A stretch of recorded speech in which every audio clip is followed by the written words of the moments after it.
Okie doke. Let's see if I got this thing right.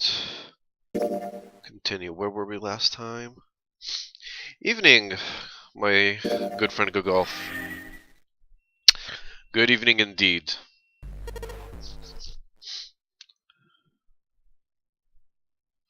Hello, Silent Pizza. Good to see you guys are here. Okay, so this is where we were last time. Audio and video, all good. Excellent, so we can start right ahead.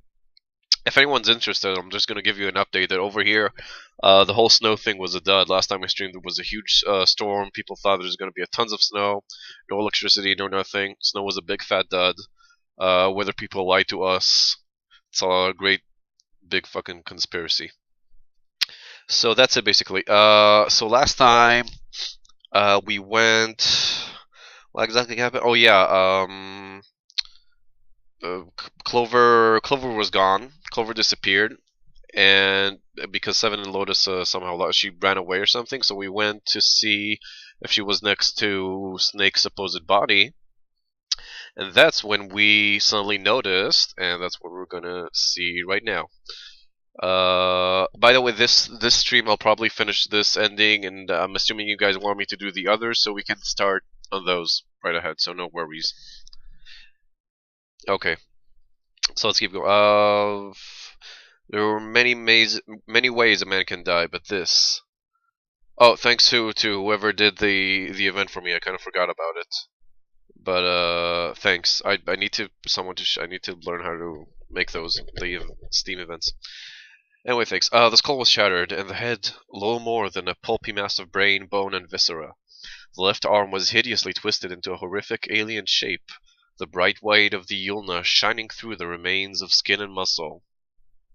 Give that shit all the time. Meteorologists are fucking useless. Yeah, but it's not even like Jerusalem has like a website with like an amateur meteorologist. That he's like sort of a folk hero around here, I guess, because you know it's kind of weird. And he has his own site, and he gives like real like minute to minute updates on weather and stuff. And he was way off, so it's like a huge shitstorm right now in the city. Like that guy was wrong and he failed everybody else, and like everybody knows him and knows where he lives and shit. So that's kind of funny. We'll see how that happens. Huh? Wait. Bright white? Yulna. Bones. The pieces fell into place. Junpei remembered something Clover had told him in the laboratory. My brother's left arm is, it's not like a normal person's arm. The accident hurt him really bad.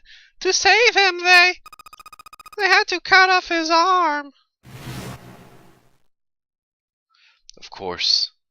Of course. Why hadn't he realized it earlier? Well, I don't know, because we certainly did, but whatever. Clover had told Junpei that Snake's left arm was prosthetic. But the left arm of the corpse behind the divider was clearly a human arm, or at least it had been once. That meant the corpse.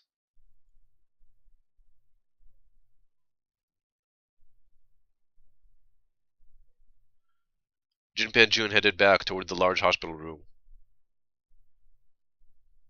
Oh, sorry. Sorry, Silent. It's not even like the full force of Clover's voice.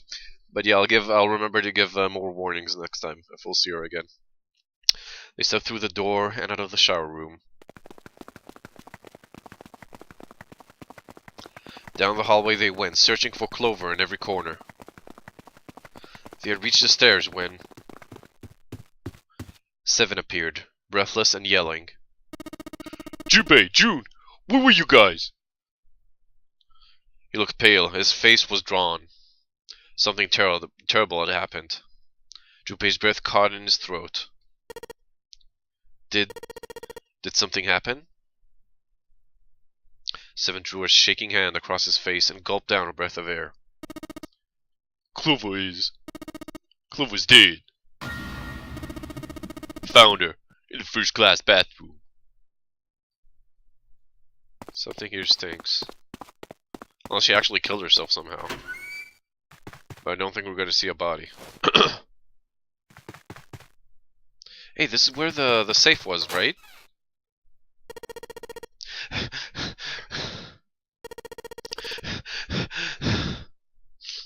All sound ceased for Junpei. The world was an empty, muffled expanse. Then he began to hear his own breathing. Holy shit, it's actually her! Wow, I was not expecting that. I thought it was gonna be a fake thing. But how could... No, something here stinks. I mean, doesn't make sense to me that Clover wouldn't realize that it was a fake arm. And actually, maybe she was so distraught over thinking that it was actually him that she forgot about it or something. That she didn't even want to look and she never saw the arm. No one else could have known. Dude, damn. This is dark. Jun's mouth moved, but he heard nothing. Well, at least no need to lower the volume, I guess, anymore. She tried once more, and then her energy was gone, and she collapsed against the wall. He could have helped her, but he hadn't, and now she was dead. So he stood there, frozen in place. Clover. Clover. Why? Why had this happened? He forced his body to move. Each step felt like another nail pounded into his heart. Finally, he was in front of her. He knelt and placed 3 fingers against Clover's neck. No pulse. No breath. But she was still warm and her eyes were closed peacefully. It would have been easy to think she was asleep. Easy, that is, were it not for the slowly expanding puddle of blood beneath her. Where's the blood coming from? He traced its source to her back. A gash just beneath her shoulder blade. Was the weapon a knife, perhaps? If it was a knife, then the killer had taken it when they left. When he closed his eyes, he saw Clover's smile. Her innocent smile. Her energy. He would never see her smile again. He could have done something. Could have helped her. His stomach twisted itself into a sickening knot. Junpei lifted the limp June from the floor and carried her from the bathroom. But you know, if there's one thing we can learn from like the deaths so far is that they haven't been investigated accordingly. Like nobody really investigated Snake's death and that caused her death, and no one really investigated number 9's death and like his body or whatever. So, hey Chua, that stupid girl is dead. Yep. Friend Rachel is still alive though. So, are you all right? Was a foolish question, and he knew it. Yes, I think so. Her voice was weak. The fever had gone down, but the emotional scars she'd received were not likely to recede as quickly. Junpei laid his hand on her shoulder, and they walked back to the bedroom. You should get some rest. He lowered June. I wonder if she was killed, if she killed herself. She probably didn't kill herself, because a knife, like a gash in the back, isn't really the way to go if you want to kill yourself.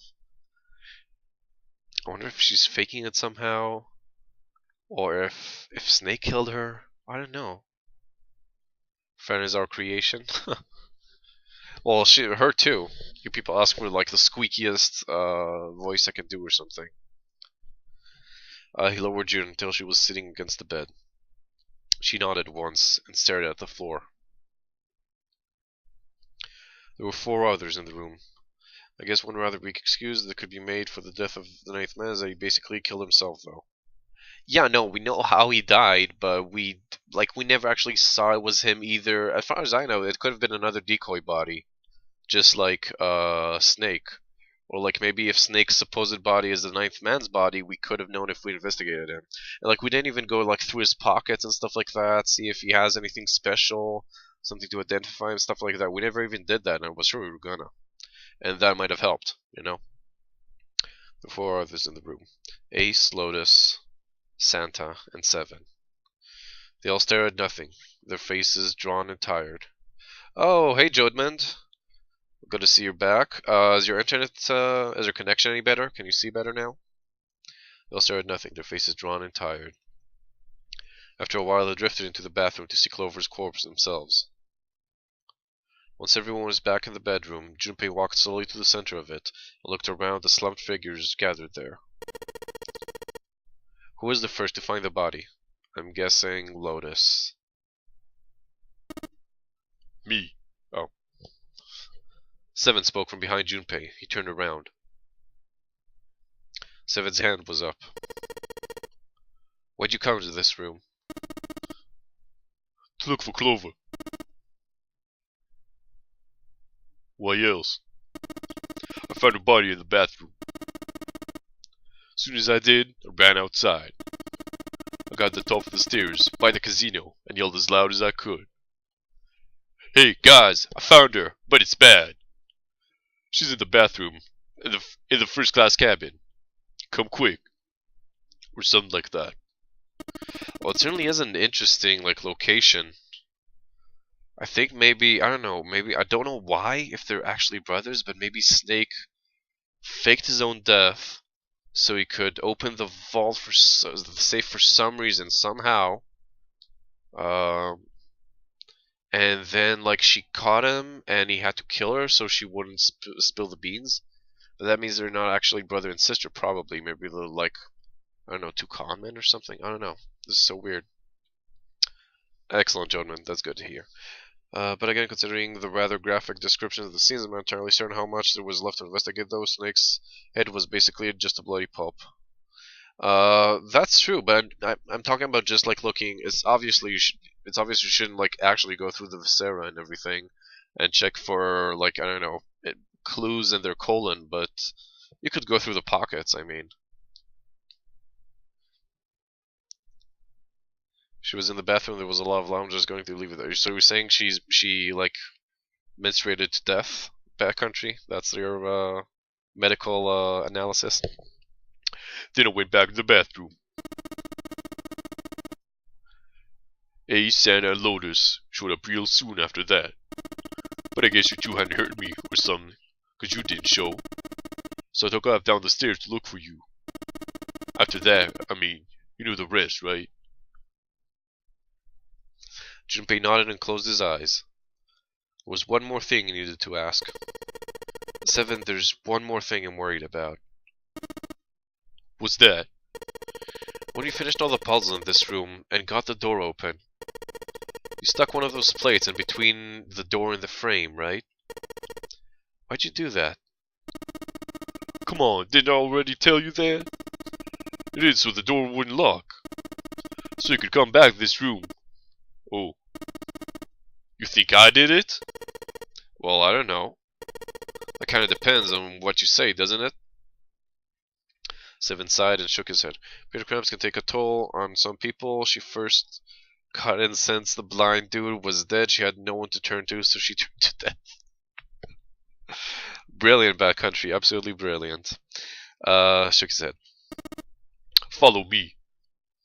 There were two doors standing next to one another. He opened the one on the right. Behind the door was a closet. Right, with a safe. Seven stepped inside. He stood in front of one of the shelves that filled it and gestured toward a small box.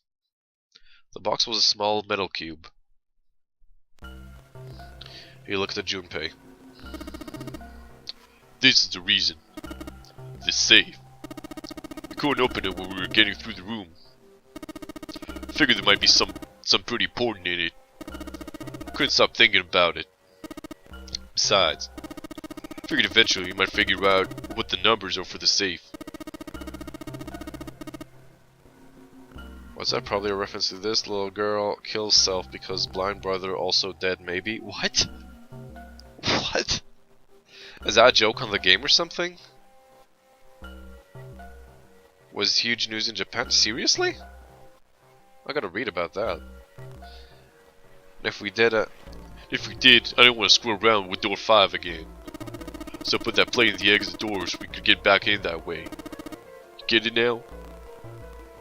Junpei nodded and looked at the safe. He grabbed the handle and shook it. Nothing happened. It was locked as it had been when Seven found it. There was one change, however. Just underneath the safe was a pile of fine reddish-brown powder. Rust. Junpei stared at it for a moment. Huh. Did someone open the safe, dislodging the rust? Exactly. That dude was fucked up. She had her period and she killed herself. Okay.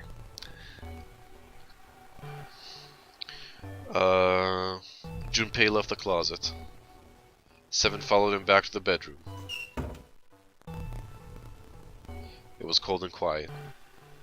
No one spoke.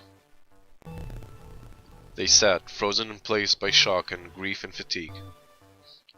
The room felt tiny and oppressive, and the thick metallic smell of blood filled the room. Junpei turned and headed for the living room. Anything to get out of there.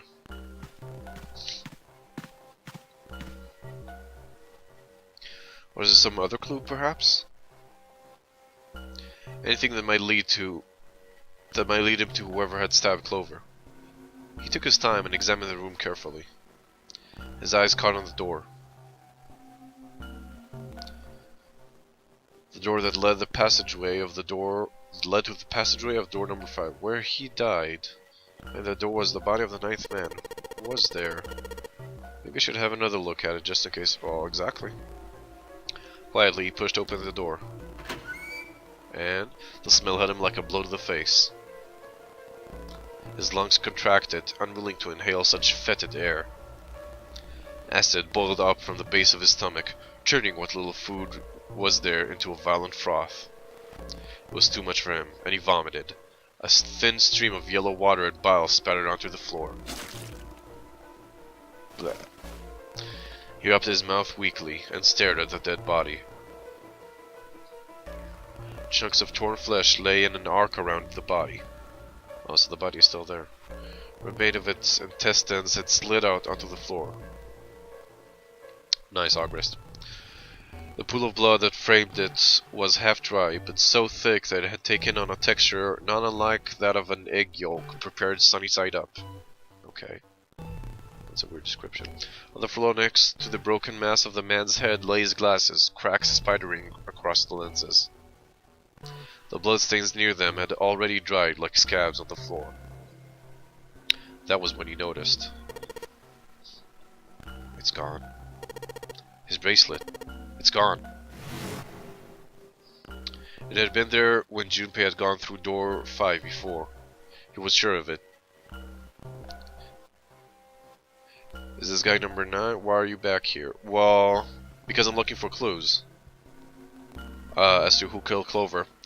And there we go. Something's different and weird. Why would you leave the bracelet? Well, why would we take it with us? We don't have anything to do with it. Like, what would we do with it? Right next to the glasses. But now, it was gone. The number 9 bracelet was gone. But why? Had someone taken it? He was turning it over and over in his mind when he heard Seven's voice. Huh? Where'd Junpei go? It had drifted out to him from the living room. Junpei walked slowly out of the hallway.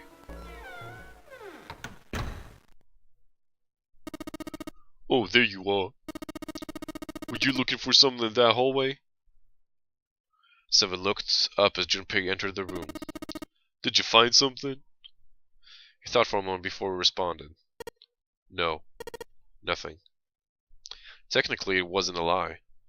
He hadn't found anything. In a way, in fact, that was a problem. Technically correct, the best kind of correct. Something he'd expected to find that hadn't been there, the 9th man's bracelet. What's up? Well, why don't you take a look at something? What is it? Am I gonna get stabbed now? Seven led Junpei back to the bathroom. As Clover's corpse came into view, he felt his heart flip and then fall to the bottom of his stomach. Something between a sigh and a groan escaped his lips. What was it you wanted to show me? His voice was hollow and empty. I searched Clover's body again. I found this. As he spoke, he moved around Clover's head, then knelt open and flipped open her right hand. Ooh, snap.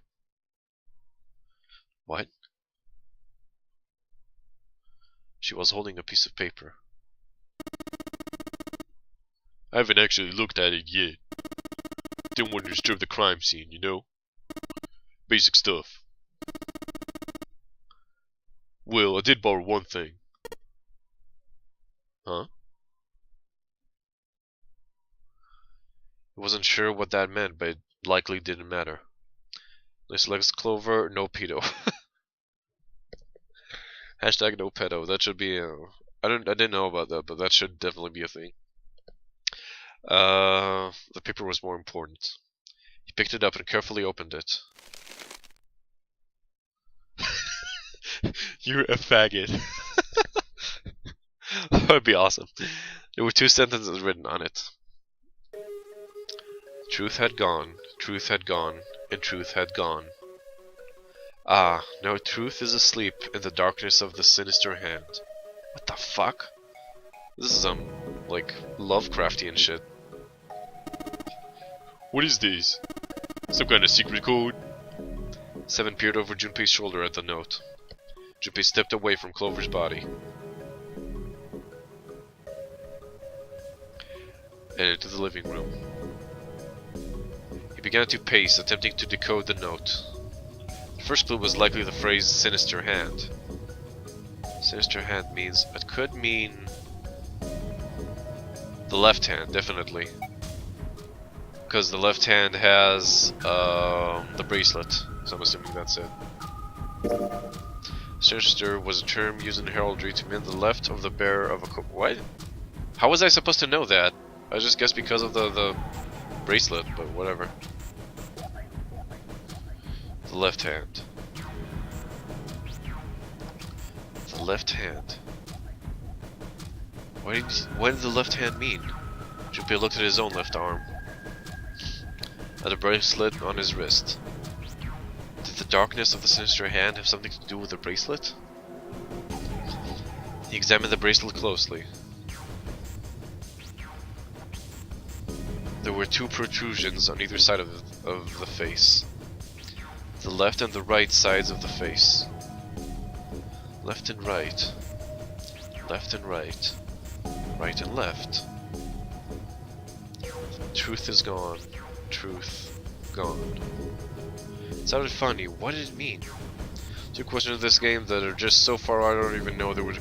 Maybe it's like basic Japanese, like every Japanese school kid knows that like sinister is in heraldry is the left hand, whatever, and the left of the coat of arms, whatever. That's true actually, Scribble. But still, the explanation he gave that like who knows that like sinister means in heraldry the man to the left of the flag bearer or something like that. They eat with their right hand and shit with their left hand. Could be. Okay, what did it mean? Truth gone. Maybe those 2 words. How about reading it out loud? How about switching him? What else could they mean? How about reading them backwards? Backwards doesn't mean anything. And switching them, gone had truth. Gone had truth, gone had truth. Reading it aloud, truth had gone, truth had gone. It doesn't seem to mean anything.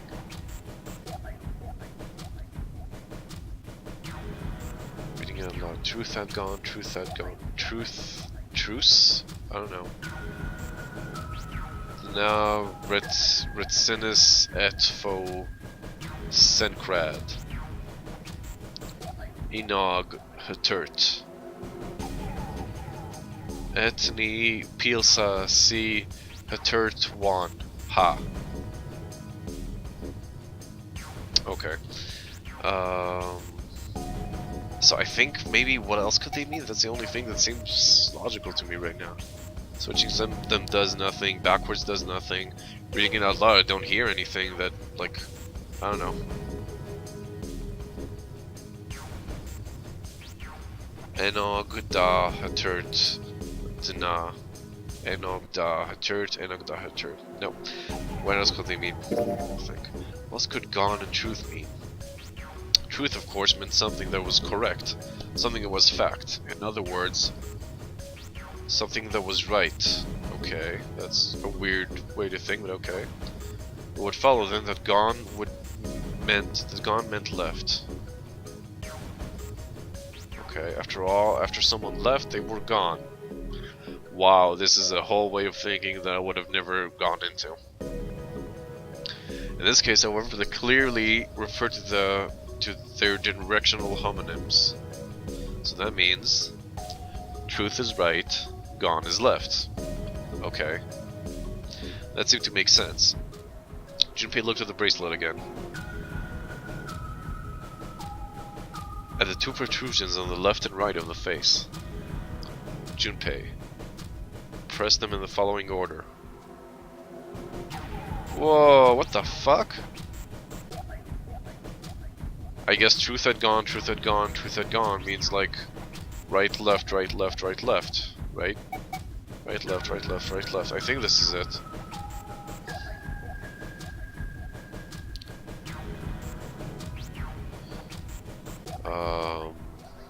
Right, truth had gone, truth had gone, truth had gone. That's the only thing it could mean, I think. It's really weird. It's like the weirdest code ever. Who? I might die. Actually, I probably should save.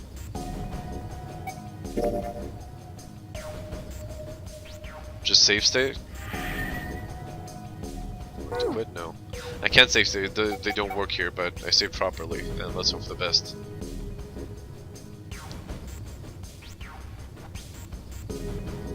You pussy? Shut up. Truth had gone right to left, right to left, right to left. Yeah, that's what I think. Right, left, right, left, right, left. And then... What the fuck? What? After another, 8 numbers flashed on, then off of the face of Junpei's bracelet. He checked one more time to be sure.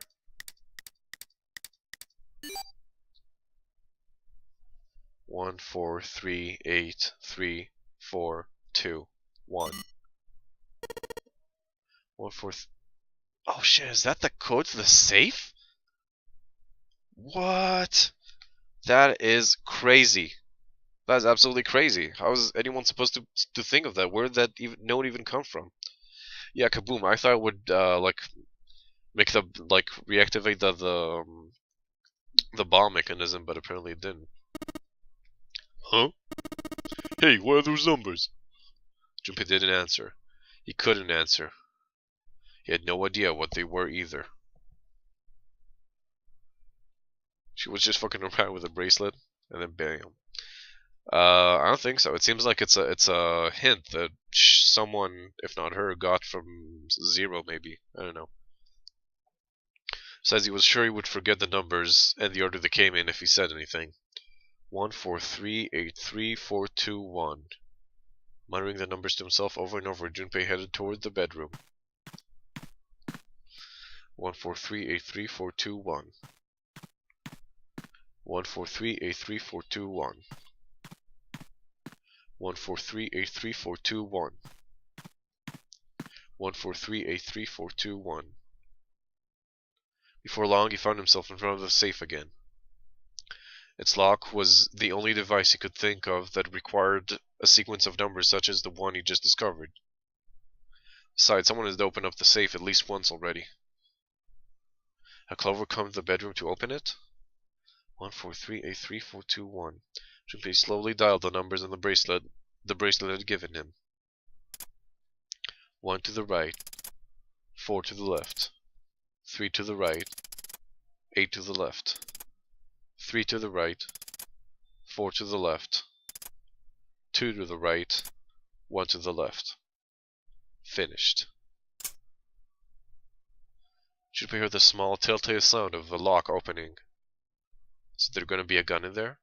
He grabbed the handle, took a deep breath, and pulled it up. Inside was a piece of paper. It was roughly the same size as the one Clover had been holding. Junpei picked it up. This is what it said. Fact number 1. The nonary game was played once before, 9 years ago. Oh shit. Fact number 2. The person with the number 2 bracelet attended the game 9 years ago. Wow, this is getting weird. And he survived? Fact number 3. It was planned by the following 4 people. Cradle Pharmaceutical CEO, which is number 1. Jintaro Hongu. Crater Pharmaceutical Chief of Staff, Nagisa Nijisaki, which could be Lotus, I guess. R&D Supervisor,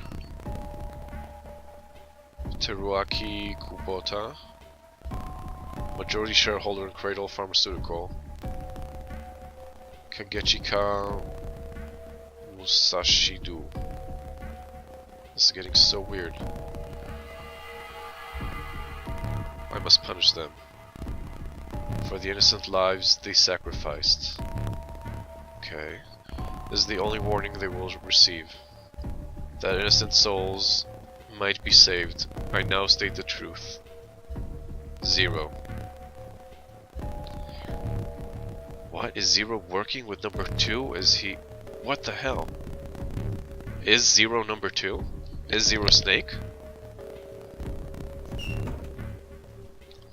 Junpei left the closet. There were 5 people waiting for him in the bedroom. Ace, Lotus, Santa, Seven, and June. What the hell? That was getting so weird. He looked at each one of them in turn, then slowly placed his hands in the pockets of his vest. Sorry, but do you think you could all come with me? Was number 2? Number 2 was Snake, the blind guy who's supposedly dead, but we found out that's probably not his actual body. Come with you. And we know that Ace is the CEO of the pharmaceutical company. So this is really weird. So apparently Snake played it before, and apparently Ace was responsible for the last time, was one of the people responsible for the last time it was played. I don't get this. According to the note, yeah, assuming the note is right. This is super weird though.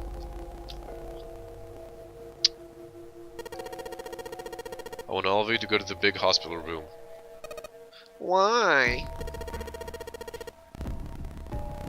Yeah, oh hey Wada, sorry. I was so fucked up I didn't even notice. There's something I want to be sure of. What do you want to be sure of? I want to know if the person I suspect is really the culprit. Wait, you're saying... Yeah. I think I've got it figured out. I know who killed Snake and Clover. The atmosphere in the room changed. Grief was suddenly gone, replaced by attention like a strap of leather stretched to its limit. 5 sets of eyes stared at Junpei. He pretended not to notice. Anyway, if you could all please move to the big hospital room. I'll explain everything as soon as we get there. Then, almost as if on cue, the bell began to ring.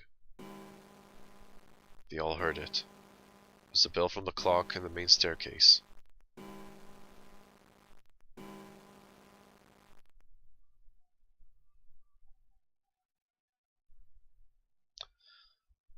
The bell rang 5 bongs, then ceased. It was 5 bong. They had only an hour left. We don't have a lot of time left. Let's go. Slowly, one by one, they followed Junpei out of the bedroom.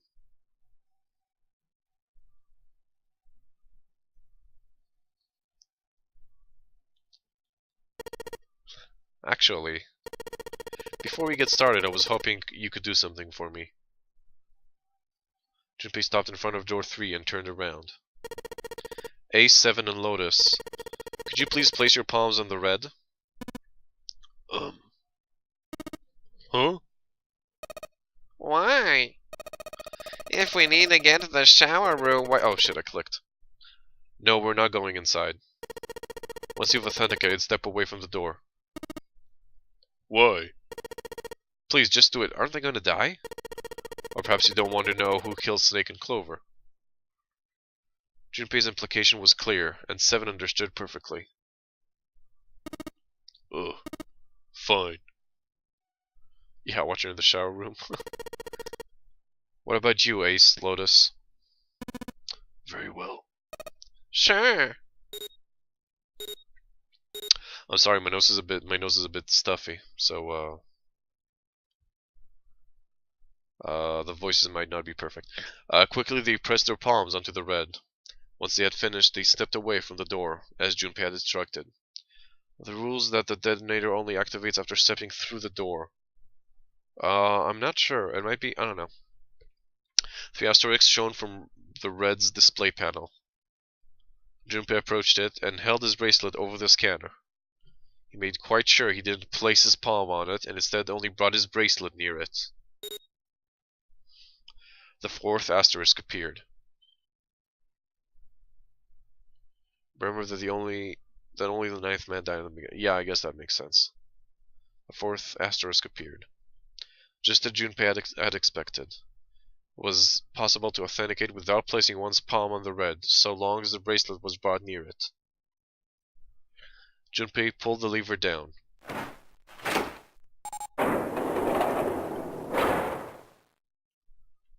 Door 3 opened like a hungry mouth. 9 long seconds passed. And the door shut, unfed. Junpei walked slowly back to the others, who were waiting some distance from the door, talking to one another. Santa and June had joined them as well. It looked as though they hadn't found a chance to break into the conversation yet. As Junpei approached, they turned to look at him. Curiosity played on their faces. Before long, the other 3 did as well. Clearly, they were all expecting some answers. Thanks. I appreciate your cooperation. Clearly, they'd hoped for something more forthcoming. He continued. By the way, Ace, would you mind if I asked you something? What is it? Do you know who I am? What? What kind of question? Just answer it, please. Who am I? You're Junpei. Of course. Who else would you be? Unfortunately, that's the wrong answer. Actually, I'm Santa. What? Ace's voice was full of surprise, but it was also tinged with confusion and fear. Everyone else looked nearly as surprised. Santa looked especially shocked to discover he was actually someone else. What? If he spoke, however, the trap would be exposed. Junpei quickly continued. The clothes I'm wearing, I borrowed them from Junpei. And the clothes he's wearing are mine. We had a little swap. That's ridiculous. Oh, I get what he's doing. Impossible. So you're saying I'm not Santa? Of course you aren't. Why? What makes you so sure I'm not Santa? If you were Santa, then door 3 wouldn't have opened for us just now. Math. 1 plus 9 would be 10. The digital root would be 1. But the 4 of us just opened the door 3. Can't possibly be Santa. Your bracelet number isn't 3. It's 5. Right? Only then, when it was too late, did Ace realize his mistake. He said as John glared at Junpei. You're exactly right. My bracelet number is 5. As he spoke, Junpei lifted his wrist up to show everyone the bright red 5 on his wrist. Sorry, Ace. I tricked you. Of course I'm not really Santa. I'm Junpei. Who could possibly think I was? It's obvious I'm not. To think I was. Ridiculous. But I guess you couldn't see just how obvious it was. Asked you before, didn't I? What makes you so sure I'm not Santa? And you answered, if you were Santa, then door 3 wouldn't have opened for us just now. Most people wouldn't say something like that. As their justification for why I'm not Santa, I mean. The first thing that would come to anyone else's mind would be wouldn't be the bracelet number. There'd only be one thing they'd say. One sentence. You don't have his face. Ace. You have prosopagnosia. Am I right? Junpei's voice was quiet and calm. He knew the truth. So did Ace. He could hear a sudden buzz of conversation from the others. Prosopagnosia? What's that? He heard Lotus begin explaining it to them. Ace glanced at them, then turned back toward Junpei and sighed. Very well. I confess. I have prosopagnosia. I cannot differentiate human faces. Is that what this was about? You want to mock me for my disorder? No, not at all. I'm not making fun of you at all. In fact, I feel kind of bad for you. No, the reason I brought this up is that there's an excellent chance the person who killed Snake has prosopagnosia. His face tightened, his eyes narrowed. What do you mean? Junpei leaned casually against the iron piping of one of the beds. I'll just come right out with it.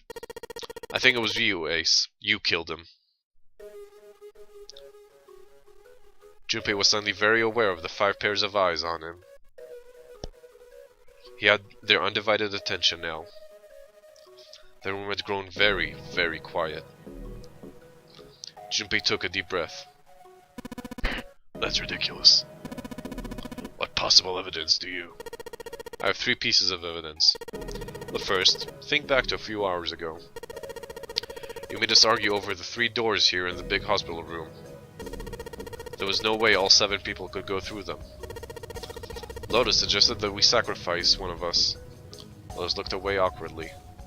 Junpei glanced at her and continued. Then you, Ace, said, I'll stay here. Why would you say something like that?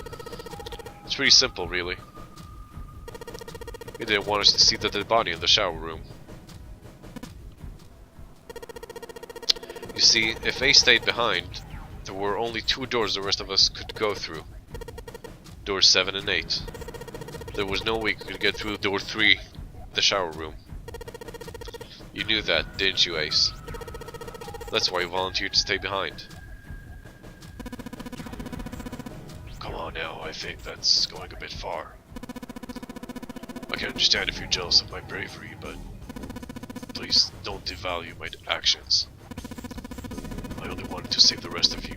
Surely you can understand my altruism. Altruism, huh? Junpei stared off into the darkness at something very interesting and lazily began to dig a persistent bit of wax out of his ear. You already knew, didn't you? You knew that whichever doors we took, eventually we'd end up back in the big hospital room. What on earth are you saying? Of course I didn't know that. How could I have? Really? Yes. Pleading was not something they'd heard from Ace before. Junpei pulled a piece of wax from his ear, glanced at it, and flicked it off into the darkness. Ah, well, that's cool. Still got 2 more pieces of evidence that say you were the killer. The second is that, as I said earlier, you have prosopagnosia. Then you mean to imply that a person who can't distinguish human faces must be a bad person? Junpei, they call that prejudice. No. I'm not that stupid. Then why? Well, before I explain, I suppose there's something I should tell you. The corpse in the shower room? It's not Snake's. What? Ace's face went pale. The others looked confused as well. If the body wasn't Snake's... I didn't put it together right away, but there was something Clover told me. She said that Snake's left arm was prosthetic. He'd lost his real arm in an accident. But the body we saw in the shower room, let's call him Guy X. Guy X's left arm was definitely flesh and blood. In other words, Guy X couldn't possibly have been Snake. Oh god. No. That's impossible. Ace had started muttering deliriously to himself, shaking his head back and forth. Junpei was long past caring. Let's say, hypothetically, that the killer didn't have prosopagnosia. Mind blown completely. If that were the case, he would immediately realize that Guy X wasn't Snake. Even if the clothes were the same as Snake's, their faces would be completely different. It would have been obvious they were different people. And yet they still killed him. Why? Why would they kill a stranger who'd only just shown up? On the other hand, if the killer did have prosopagnosia, it made sense. They thought Guy X was Snake and killed him. Oh, hold on. Chat went wonky for me. I'm refreshing. Just a sec. Oh man, I'm hoping the connection doesn't... Okay. Just a second, guys. I'm sorry. Relaunching the chat. There you go. Oh, it refreshed for everybody, apparently. Okay. Yeah, this is intense, completely. Mind blown, dick erect, semen ejaculated, and just relaxed. Well, we'll see. We'll see what happens. Okay, sorry. Wait just a moment. Ace was Ace, I would never have thought exactly. Let's say you're right, and I mistook Guy X for Snake. Even if I did, I would have had no motive to kill him. Why would I want to kill Snake? I can think of at least two motives. If we read Ace backwards and upside down, it sort of looks like Ace. Coincidence? I think not. 1. Snake knew about your past. If he ever revealed what he knew, that would have been really bad for you. You really didn't want that to happen. So to make sure Snake's mouth stayed shut, you killed him. 2. Snake had a grudge against you. You knew that, or at least you could have easily assumed he did. If you ace backwards and get rid of the C, you get EA. Coincidence? I'm sure it's not a coincidence. This goes all the way to the top, Wada. Assumed. Even without exposing your identity, he was a threat to you. You never knew when you might be attacked. You couldn't ever let your guard down. See ya, Wada. Every moment was a moment he might try something. You didn't want that kind of danger hanging over you, so you... Hey, hold on a minute! For the first time since the beginning of Junpei's explanation, someone besides Ace spoke.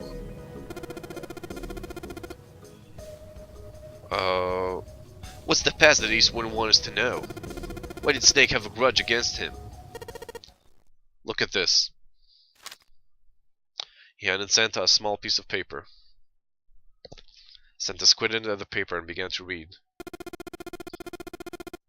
The nonary game was played once before, 9 years ago. The person with the number 2 bracelet attended the game 9 years ago. It was planned by the following 4 people: Creative Pharmaceutical CEO Gentaro Hongu. What is this? Slowly, Santa looked up from the paper.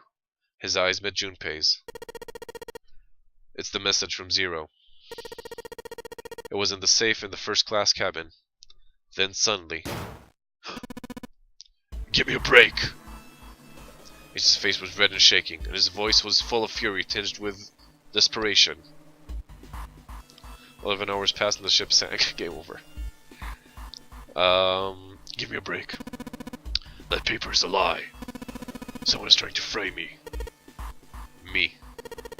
You said me, right? Junpei's eyes narrowed, and the trap began to close. Ace inhaled sharply. His eyes flicked off of Junpei to something, anything else. Wouldn't that mean that you're admitting you're Hongu, the CEO of Crater Pharmaceutical? Or am I mistaken? Yeah, exactly, this is anime time. It was as though a switch had been flipped. The color drained from Ace's face, and as he realized what he'd done, his eyes went wide. Very well, I admit that much. I am certainly the CEO of Cradle Pharmaceutical, Gentaro Hongo. So what if I am? I didn't know anything about this non-ordinary game that supposedly took place 9 years ago. Anything of that scrap of paper is bullshit. Someone is trying to set me up, you see. First of all, Ace stammered as he tried desperately to work himself to a more tenable position. Yeah, you're right, Chua. It's kinda like Phoenix Wright, it's really fun. The shit just hit the fan for Ace. Oh, most def. Junpei, you're claiming I did all this by myself. Think that over, alright? How could I have killed Snake all by myself? Not Snake. It was Guy X. I don't care who it was. You said the killer put this other man into door 3, right? Yeah, maybe. Then it couldn't have possibly done that alone. I couldn't have opened door 3 with only myself and Guy X. Nope, you could have. Huh? Huh? Huh? Huh? What? Ace's face was tight, and his teeth were clenched. Junpei fixed him with a level stare. The trap was about to close. Only Chua, in Phoenix Wright at this part there would be like this really intense winning music. Or battle music, and here it's just the tense usual music. Tense creepy. Actually, Ace. When you were unconscious, I took something from you. Remember when you were injected with that anesthetic and fell asleep in the big hospital room? Yeah, back then. I took this. Junpei put his hand into his pocket. No, you couldn't have. Ah, damn it, RT, I hope it works. Reloading fixed it, okay. Ace's right hand moved. Junpei smiled. I got you, Ace. Your right hand there tells me something. I misclicked. You want to tell me what you were so worried about? Yes, thanks, Chua. If anyone wants to get the full Phoenix Wright experience, they can play the theme. You want to tell me what you were so worried about? What's in your pocket? It's the number 9 bracelet, isn't it? Ace, Guy X, and the 9th man. And the 9th man's bracelet. That was all you needed to open door 3. Oh shit. This is crazy. That's how you killed Guy X all by yourself, Ace. All you needed was the number 9 bracelet in your chest pocket. Okay, if this is what I think it is, I think maybe I'm going too far, but I think maybe Ace wanted to kill, I think Snake and Zero were in on the whole thing. They were doing it together to get revenge on those 4 people or something. Which at least one of them is definitely Ace. I think, because Snake is blind, I think for some reason Snake and Zero had switched or something. And Zero had Snake's clothes on to maybe kill him or something, I don't know. And that's when Ace took and he actually took him out, and he actually killed Zero instead of. There was also the writing on the wall in blood. It was RL something. That could have meant the code for the bracelet to open the safe. Anyway, I got something of a feeling that maybe Zero is dead. I don't know. Maybe I'm jumping too far. I don't know. Ace lowered his hand from where it had stopped, halfway to his pocket. He looked down at the floor, his face hidden from Junpei. All he could see was the corner of Ace's mouth, twitching like a dying fish. If you want to play innocent, that's fine by me. Go ahead, tell me I don't have the bracelet if that's what you want to do. But if you could take off your coat and hand it to me, I'd really appreciate it. Otherwise, we'll have to take it from you by force. Right, Seven? Yeah. It'd be my pleasure. Seven cracked his knuckles with a sound like gunfire.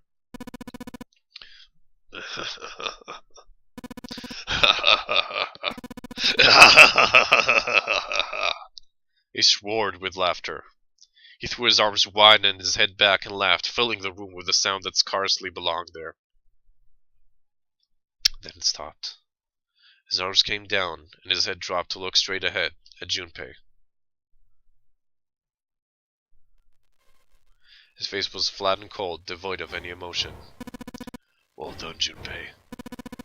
As you so correctly deduced, I have the number 9 bracelet. I retrieved it while we were searching the missing hardware from the Red.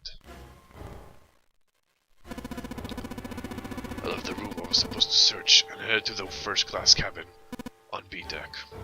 His voice showed no emotion, no sense of remorse or interest. He was almost bored, as though he were signing an especially dull corporate letter. So yes, he was Ace all along. My purpose was to obtain the number 9 bracelet. 9 is a potential ally, as a potent ally in the non-airy game. Adding 9 to any set of numbers won't alter the digital root.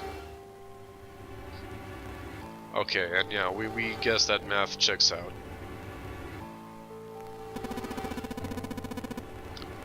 As you can see, 9 is a very useful number here. With it, one can go anywhere with anyone. So it made the first class cabin something. He successfully acquired the number 9 bracelet. He also found an unexpected bonus, the knife the 9th man had been holding. He slipped both of them into his chest pocket and left, as quickly as he'd come. I gotta say, I wasn't suspecting Ace. He walked down the stairs and headed back to where he was supposed to be. That was when he met Guy X and mistook him for Snake. Snake was on his way to the large hospital room and had not noticed Ace behind him.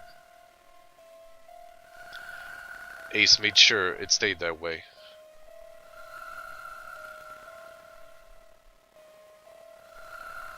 He followed the man wearing Snake's clothes to door 3. When the man stopped, he walked up behind him quietly and called out, "Snake." The man turned to look at Ace. He said nothing. No words came out of his half-open mouth. He seemed dazed somehow, almost like a man half asleep. Perhaps he had been drugged? It didn't matter to Ace. Ace was certain the man was Snake. He knew Snake had been a part of the non-airy game 9 years before. Snake hadn't recognized Ace immediately, but he was blind. That much made sense. Why then hadn't Snake said anything to him? Surely he hadn't forgotten what had happened to him in the non-airy game, but not once had he attempted to confront Ace. Perhaps his lack of sight had prevented him from recognizing Ace. Or perhaps Snake had to conspire with Zero to deceive Ace. In either event, he was a threat, and was it better to deal with him sooner rather than later. Ace's mind was made up. He moved. He held the number 9 bracelet over the Red. He waved his own bracelet in front of the Red, and finally grabbed Snake's arm and shoved his hand against the scanner panel. The door opened. Ace threw the man through it. 9 seconds later, the door shut. 81 seconds passed. The man inside the door passed away.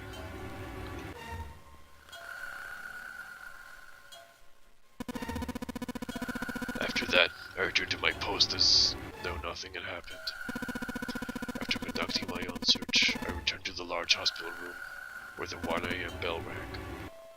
His eyes were cold, and his cheeks were hollow and pallid. When he spoke, only his lips and tongue moved. The rest of his face was eerily still. Junpei glared at Ace. He took a deep breath and thought about the next question he had to ask. He didn't want to. He knew what the answer would be. Yes, wait. What is it, Backcountry? 9 times 9 is 81. And know what else? 81 plus 9 is 90. Which divided by 10 is 9. And if it's divided by 9, it's 10. shit. Okay, let's keep going. He knew what the answer would be. He just didn't want to hear it. Junpei swallowed, then spoke. Ace, did you kill Clover? Yes. Why? Why did you kill her? She was Snake's sister. It was possible he had told her something dangerous. Additionally, she had gone through door 1. It seems likely she might have found it. Found what? Why don't you go through door 1 yourself? Perhaps it's hidden somewhere.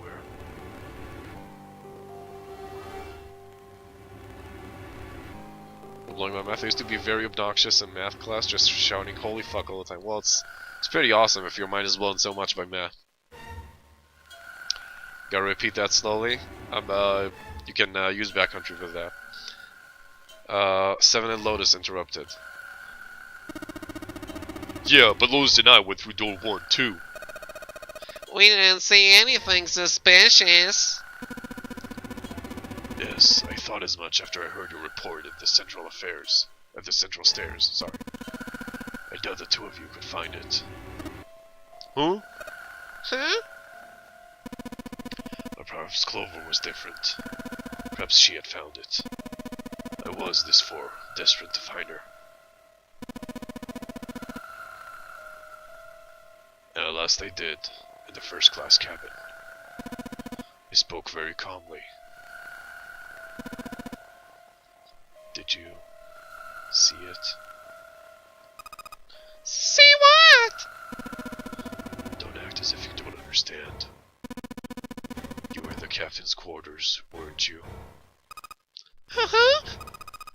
What are you talking about? Very well. By the way, what are you doing here, Clover? What? Nothing? There's blood on your shoes. It looks fresh. Did you go take a look at the 9th man's corpse? I see. Your silence suggests that you noticed. You saw something, didn't you? You saw that his bracelet was gone. Clover ran. She made for the exit, but Ace stood in her way. You aren't going anywhere. He caught her by the collar as she passed and threw her to the floor, hard. She leapt back up and darted past him into the hallway. Ace followed at a run. He was faster.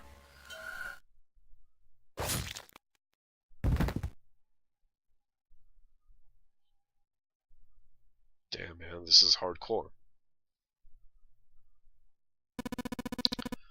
That was how I killed Clover. His face hadn't changed. If he felt guilt or remorse, or anything one might feel after taking the life of another human being, it didn't show. You son of a bitch! Seven's whole body trembled with rage, and his voice rumbled with hate. Unless there are more flashbacks, Raptor. And we're gonna do several different endings, so her voice is gonna come back. Santa's eyes were bloodthirsty, and Lotus and June's faces were distorted by anger and hatred. I was sure that Lotus knows Ace, though, for some reason. I don't know. The skirt, though, no pedo, backcountry. To do some manual work. Oh, sure, have fun with that, backcountry. Ace looked at him and smiled. It was a cold, cruel thing with no humor in it. He shook his head and sighed. I admit it. I've lost. Oh no, Raptor, that would be interesting. I know that you can only do the true ending, the canon ending, after you've beaten the game once, or something. Or you gotta do the path twice. We'll see. We'll do them. We'll do the different endings and we'll see what happens. Yeah, probably except for number 9. Who cares about him, though? I have lost, completely and utterly. But don't misunderstand, Junpei. I didn't lose to you. I lost to Zero. Not you. I'm rather disgusted with myself for falling into such a simple trap. This is like Undertale, well, Backcountry, all games are like Undertale, really. You see, Undertale is like the is like the basic model for all games everywhere. Do anything where you do anything where you kill everyone, then you don't kill everyone, then you hate the game. Okay. And it was a trap, no mistake. I was trapped and manipulated by Zero. The man I killed in the shower room. If he wasn't Snake, then I have no idea who he was. Maybe one of the other people from the company. And like he manipulated him into killing him like his second in command or something. It was wearing Snake's clothes, and that was no coincidence. He had also been injected with something that reduced his cognition and prevented him from identifying himself or resisting me. And we can't forget the components that were removed from the red before we arrived. I have no doubt that Zero planned all of this. Zero made sure I would kill that man. It follows, of course, that Zero knew everything I would do. That I would try to take the number 9 bracelet. That I would try to kill Snake. Everything. Suddenly, Junpei remembered the paper he'd found in the safe. He remembered the last word Zero had written on it. I must punish them, for the innocent lives they sacrificed. This is the only warning they will receive. That innocent souls might be saved, I now state the truth. Zero. And he remembered other words he'd heard from Clover. I think Zero is one of us. One by one, Junpei looked at the 5 people standing in front of him. Ace. Santa. June. 7. Lotus. Zero is one of us. No. Junpei paused. There was one more person. Snake. It was clear now that the man who died in the shower room was not Snake. That meant that Snake was almost certainly still alive. Perhaps Snake was Zero. Perhaps Snake had made Guy X wear his clothes so that he would appear to be dead. That's what I think. Maybe he's the same person, maybe they're working together. But it doesn't make sense to me that Blind Man would do all this. I don't know why. Where was Snake now? Perhaps he was somewhere laughing at them. If he was Zero, surely he had lied about many other things. Was he watching them? He probably wasn't watching them, because then he would probably do something about his sister being dead.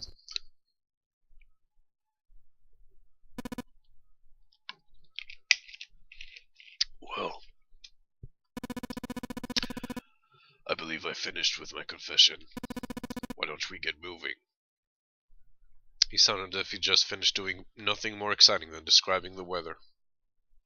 For Santa, it was the last straw. What the hell is this shit? You aren't going anywhere, you son of a bitch. We're gonna leave your ass here to rot. Why?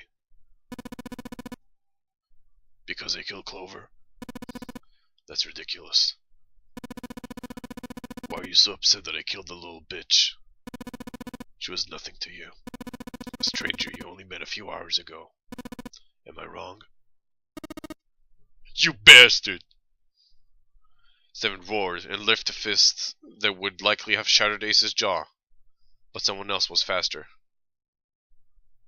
It was Lotus. She stepped toward Ace, raised a fist of her own, and drove it straight into his nose. Huh. You got some fire, don't you? I confess, I rather like a tough woman. He sniffed and wiped a small trickle of blood from his nose with a raised eyebrow. Well, maybe you like another one then. Before that, Let me give you one of my own. Huh?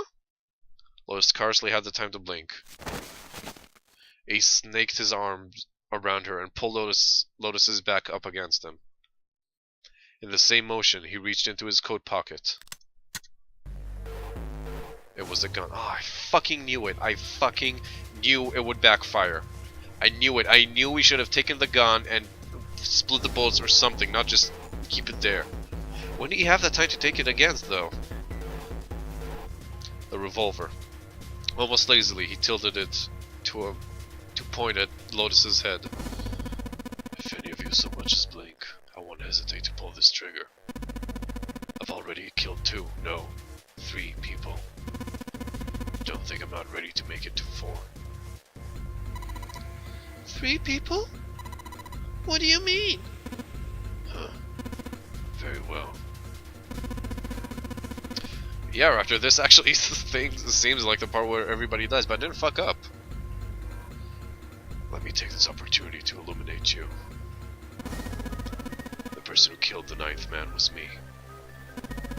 Although I suppose, to be more accurate, I encouraged him to get himself killed. While we were examining the main staircase, he came to me and told me his name. I recognized it at once, so I gave him a little push. Just a little white lie. It seems the settings for all the dead were altered. No longer it requires a single person to deactivate the detonator in the bracelet. Investigate what's beyond door 5. We'll meet again later. Okay, have a good one, guys. I'm going off now. I think that was his voice. I don't remember anymore. Well then. Shit! Why isn't it stopping? God damn it! You lied! Oh, I thought he meant Zero lied. Open the door! Please! I'm begging you! Sorry. Help me! Please get me out of here! Get me out of here! Oh my god, there's no time left! Listen! I was lied to! He lied to me! He put me here! It was him! He killed me! It was him! Yeah! Boom. Why couldn't he have just said his name or something? Or, I don't know, whatever.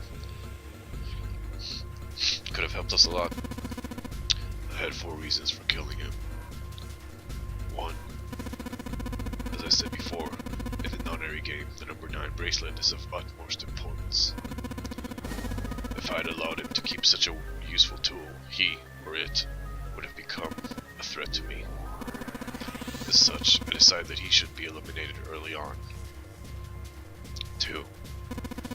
I wanted the number 9 bracelet. If I could manage to obtain it, I would be able to manipulate the game as I saw fit. I would be unable to acquire the bracelet unless its owner was dead. 3. Even setting aside his number, he would have been nothing but trouble for me. He was aware of my past. He knew what happened here 9 years ago. It was important that I eliminate him before he was able to disseminate this information. 4. Lastly, I wish to conduct a simple test. Gotta say, it's pretty ballsy to kill someone who is going to have 81 seconds to plan out your name. That's actually true. Yeah, he got super lucky, Ace. A test to see if this non-airy game was serious or a poor attempt at a joke. I needed to be quite sure. As such, I encouraged him to act against the rules so that I might observe the outcome. Junpei glared at him. I don't get your third motive. What the hell happened 9 years ago? Didn't I say? The non-airy game was played. I planned it out, and I conducted its execution. Why? What on earth was it supposed to do? I don't really think I have any obligation to tell you that. Ace smirked. I was trying to provoke them, and it was working. Although Ace had paid very little attention to Lotus after catching her, the gun had never wavered from her temple. She looked quite pale, and when she spoke, her voice shook. Hey, what's with this gun? Where did he get this? Why don't you tell her, Santa? Santa ground his teeth and glared at Ace. On the other side of door 6. We found the gun in the coffin in the cargo room. Right? That bastard must have grabbed when we weren't looking. Indeed I did. That was a pretty serious mistake, you know. Just saying you intended to leave it behind. Ace laughed, a short, derisive snort, and gave Junpei a sickeningly pitying look. Well, there isn't much time left. I'll be off then. Where are you going? Do I really need to explain? I'd assumed it would be obvious. I have the number 9 bracelet, and now I have Lotus. 9. Wasn't there a door with the 9 on it in the room that looks like a church? That's where you're going, ain't it? And how do you know that? Santa told me about it while we were looking for Clover.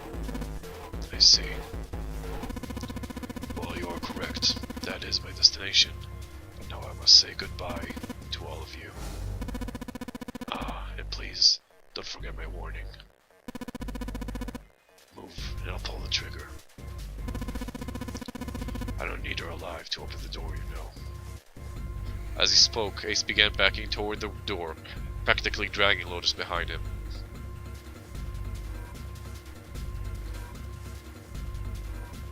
I wish that sounds awesome, actually, Scribble. I wish that would be the reason. I'm assuming it's just like a sadistic, rich people's game or something, kind of like human hunting, you know? Stuff that they do because they're bored. Junpei, Santa, June, and Seven stood, frozen. Ace had the face of a man gone mad. They had no doubt he would pull the trigger. Ace had reached the exit. He forced Lotus to open it and turned and addressed them once more.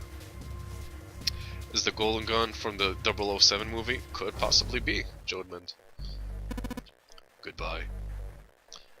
Then he stepped through the door.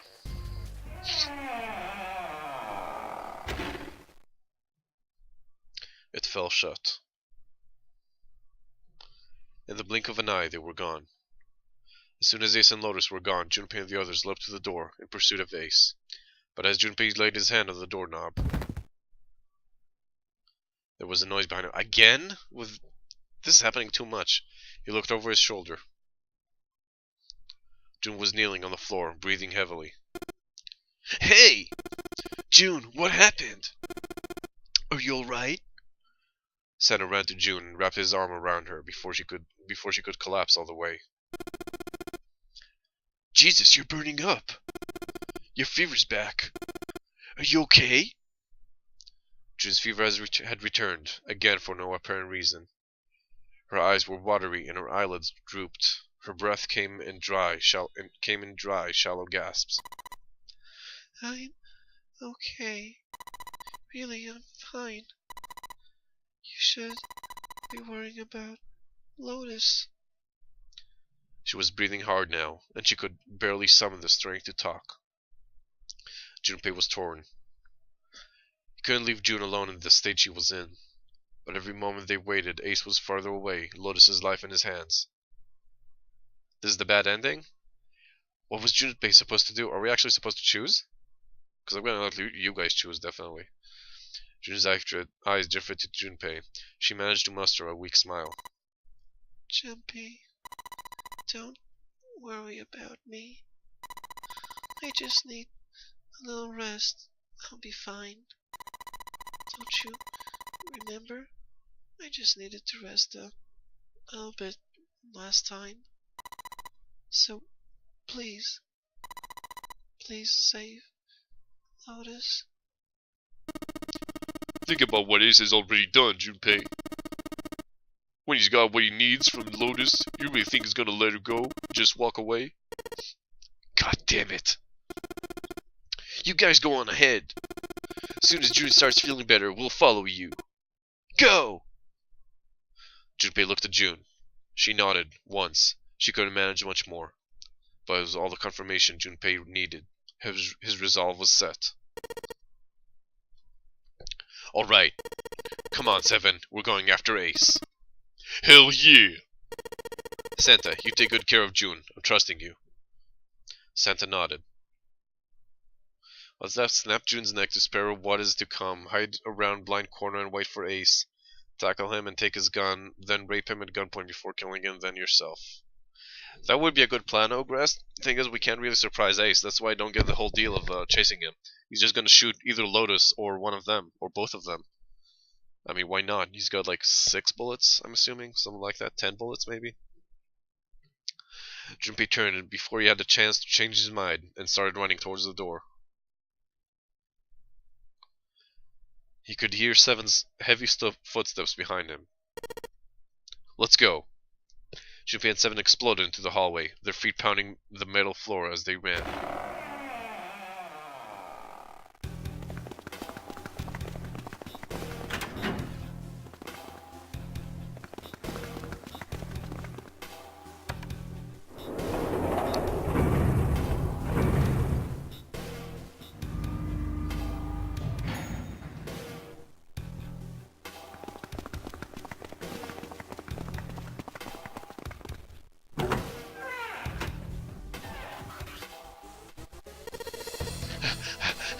When did this game turn into a generic anime, Dolan? It always was, really. It's still kind of fun, though.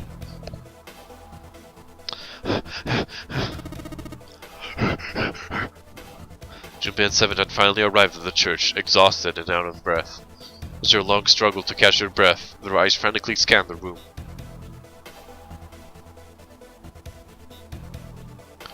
Why does Junpei have the word menu scorched into his retinas?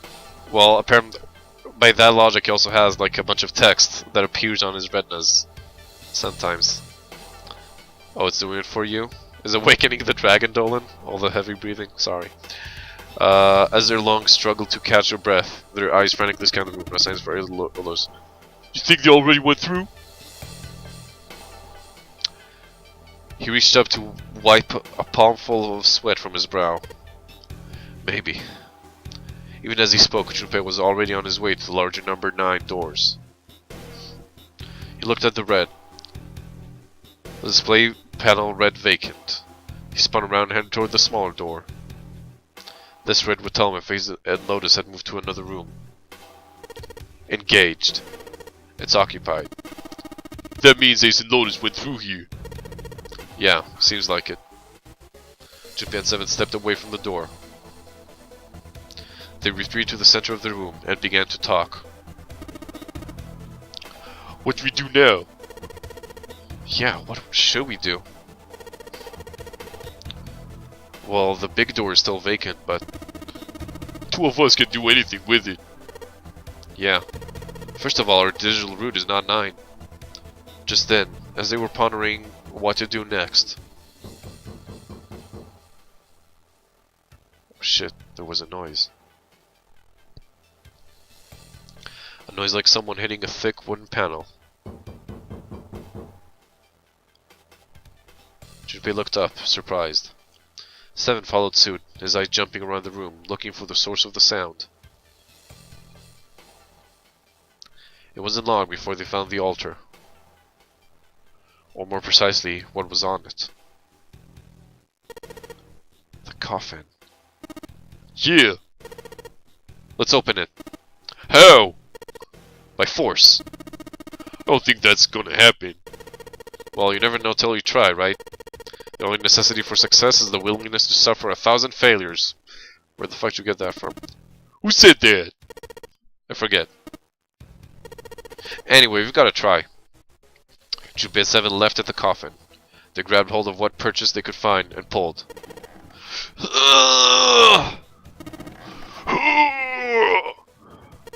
Damn it! See? Did I tell you? If you could just pull it open, where would it have something like that?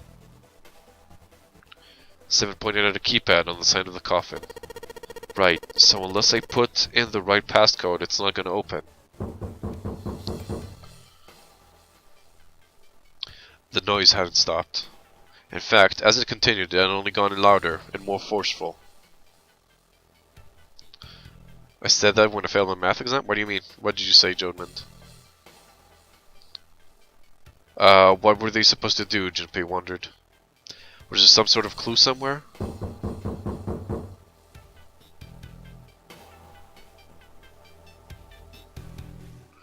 Stood there for a few moments, staring at the coffin. I think that we might have a... should probably save just in case.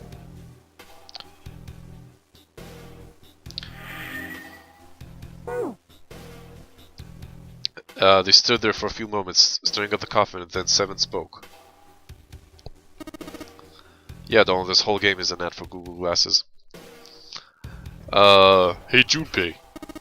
I remember you mumbling about some weird numbers over by the bathroom in the list in the first class cabin. Oh, the success quote fail. Nice one. You got those numbers by solving the secret message Clover was holding, right? Truth had gone, or something like that. Yeah, that's right. What about it? Well, maybe that number's the passcode for this thing too. Come on, that's impossible.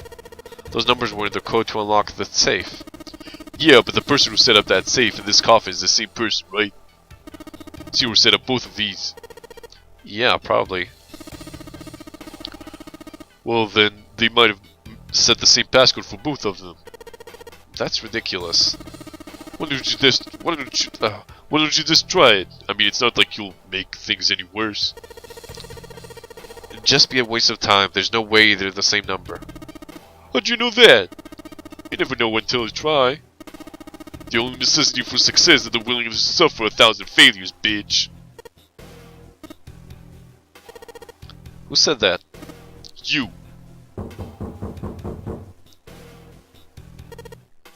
Ugh.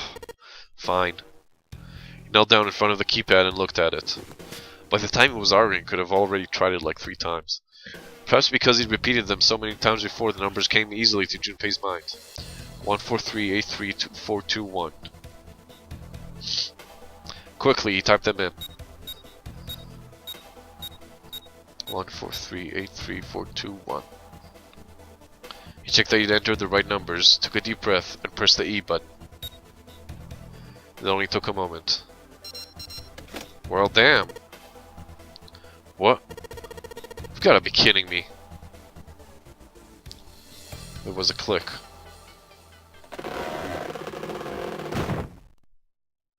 And with a heavy clunk, the lid of the coffin slid off onto the floor.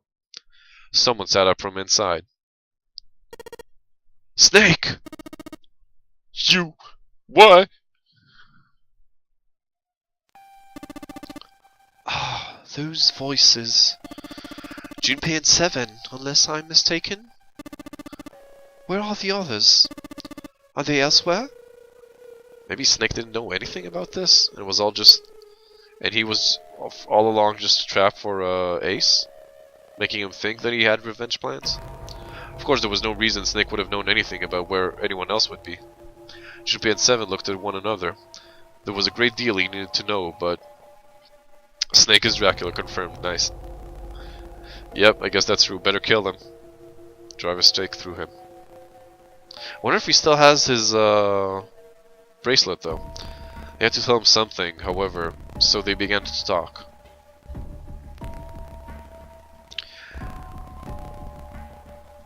Snake explained to them how he came to be locked in the coffin. Apparently he'd been hit with some sort of knockout gas, and Junpei and Seven explained what had happened to the rest of them. There was one thing, however, that neither Seven or Junpei could bring themselves to say. That Ace had killed Clover. They feared that if Snake knew, he might well go insane. They decided as much by a look the moment Snake had climbed out of the coffin. Snake's story explained frustratingly little. He was true identity was a mystery, as were his intentions. Bracelet was on the dead guy in the shower room. Damn it. Or maybe that's good actually, because he's free. No, he's still got... I'm not sure if he's free or not. Wait, hold on. I just thought of something. That doesn't really make any sense because Snake is supposed to have a bomb inside of him. His bracelet is supposed to make his bomb explode, right? Isn't that the way it goes? So how did that other person also have a bomb inside them and also had the I guess if it was Zero he could reprogram it or something, but still, so that other person, whoever that was, also had a bomb in their lower intestines or something, in their guts. And apparently the like Snake's bracelet didn't make his own bomb explode, assuming he does have one. This is weird. Okay. Does he have a bomb in him? Yep. That's a good question. We can't really tell. Zero's true identity was a mystery, as were his intentions. Why had Zero put Guy X in Snake's clothes? If Zero had left a note for them to say the non-real game had been played 9 years before, was there some connection? Junpei put the question to Snake. His answer was less than illuminating. What are you talking about? I apologize, but I have no idea what you're saying. Seemed as though Snake was, perhaps, not being entirely honest. But that knowledge did Junpei and Seven little good. No matter how many times they asked, he insisted that he knew nothing. It was becoming clear that Snake wouldn't give in, and every second they spent asking was a second wasted. The time limit was fast approaching. Snake's release from the coffin had changed nothing. They still needed to follow Ace as quickly as possible. However, they stood in silence, the overpowering atmosphere of the chapel almost stifling. That's actually, I was sure that we'd be done with it with the game by now. This is kind of, I didn't think it would go on for this much longer. It's cool though. Oh no, you have to do the big boss voice for Snake. Well, I never played Metal Gear Solid, so I don't really know what big boss sounds like. Sorry, dude. I could, I guess. I don't get the joke, but I guess I could. People liked the British voice for now. Anyway, Junpei, Seven, and Snake simply stood at a loss for what they should do next. Maybe Guy X had his own number 2 watch. That's kind of weird. I guess maybe, but I don't know. I don't see the reason for that, Jodmund.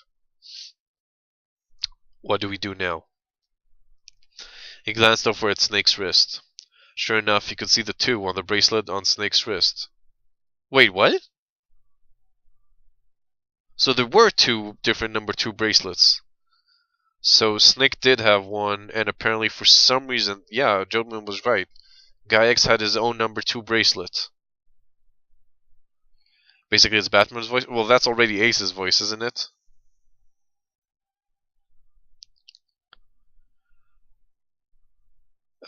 Yeah, really, that's what it says.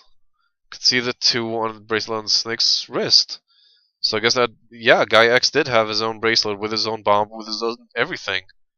Maybe there are 2 different non-linear games going on at once or something? I don't know. That could be a nice twist, though. The 3 of us can't make a digital root of 9. Yeah, we just get 5. We're stuck here, then. Oh, hey, I just remembered something. Seven began patting his pockets as if he were checking to see if any of them held anything.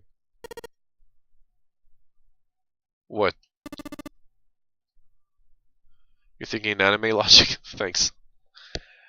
What is it? I found something earlier. What did you find? These. He'd finally found the pocket he wanted, and his hand dove into it. I don't know. Seven pulled something round and metal. Oh shit! A bracelet. There was no mistaking the number glowing at them from the face of like a cartoon eye. 0. Zero's bracelet. What the hell? Are you saying that 7 has the number 0 bracelet? Yeah. Maybe Guy X was 0 and Guy X... I don't know, this is weird. Where did you get that? Snake's question was innocent enough, but if he learned the truth, if he'd been able to see, he would have noticed Seven look away. Clover, give it to me. She did? Yeah. How did she come by it? Well, she found it, see? On the other side of door 1. A-Dick, in the captain's quarters. So that's what she was supposed to find. And Ace was so worried about, but why was he so worried that she found it? Maybe because it was his... Maybe because, well, Ace was 0 last time the game was played, apparently, so maybe it used to be his and he left it in the roof for some reason, but what the fuck? This is so weird. We should have gone to door 1 at the beginning of the game. That would have been interesting and found it. The captain's quarters. She asked me to hold on to it because it was too big and bulky for her to be lugging around. The plot just thickens and thickens. It was a lie and Junpei knew it. I haven't actually looked at it yet. Didn't want to disturb the crime scene, you know? Basic stuff. Well, I did borrow one thing.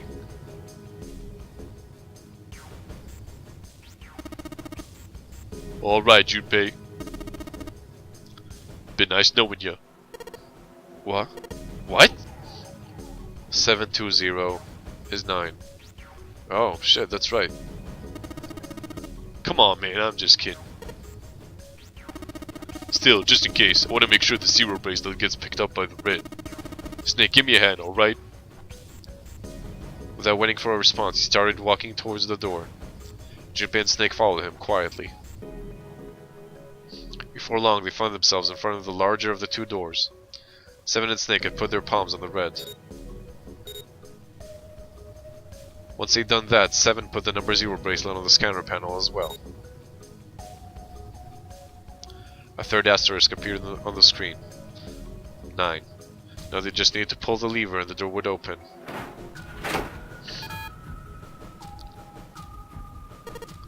Huh? Why isn't it opening? Well, the third asterisk lit up, so must have registered the 0 bracelet. Maybe it isn't actually 0. Huh? What? That bracelet may not actually produce the number 0 when scanned. That is what I'm saying. I missed this team. Used to have this team back in the first door. This is awesome. I love this team. Because the Snake is so smart. Why don't we try a few different combinations? Perhaps we can determine what number the bracelet actually contains. Junpei nodded. They decided to use the following combination. Okay, let's see. Snake, Junpei the bracelet. Junpei 7 the bracelet. Oh, we already did 7 Snake and the bracelet and produced an error. Let's try all of them just to see. Why not? Snake 14. 5. If that combination worked, then the mysterious bracelet's number was 4. Yeah, okay. However, it's probably 1, though, isn't it? Might not be, actually, I don't know. Error. The door didn't open. The mysterious bracelet's number wasn't 4. Junpei continued. Okay,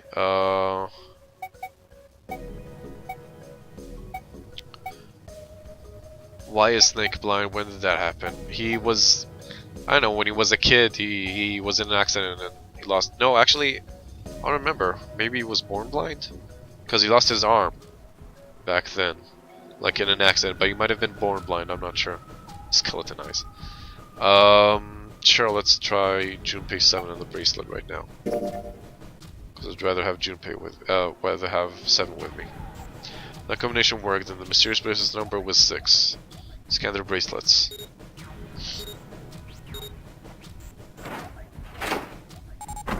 Oh shit! It's 6, like June. Does this mean June is in on this somehow?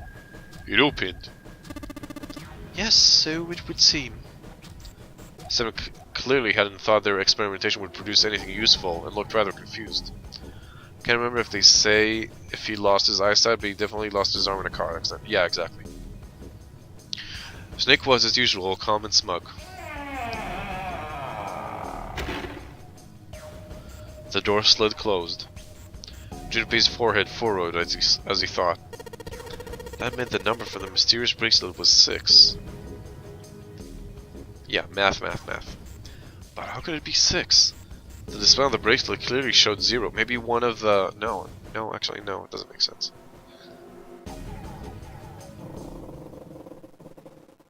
Suddenly, from somewhere far beneath them, they heard the creak and groan of tearing metal. With it came the sound of water pouring into parts of the ship that had, until recently, been dry. Oh shit, they're all gonna die. Oh man, that's not good. Guess our time's just about up, huh? At any rate, we know now that the door can be opened. Let's go. But, Snake, are you sure? Yeah, you know that only Junpei and I can go through this way. You needn't worry. I have a solution to this problem. My last resort, but if now is not the time for last resorts, then when? Last resort?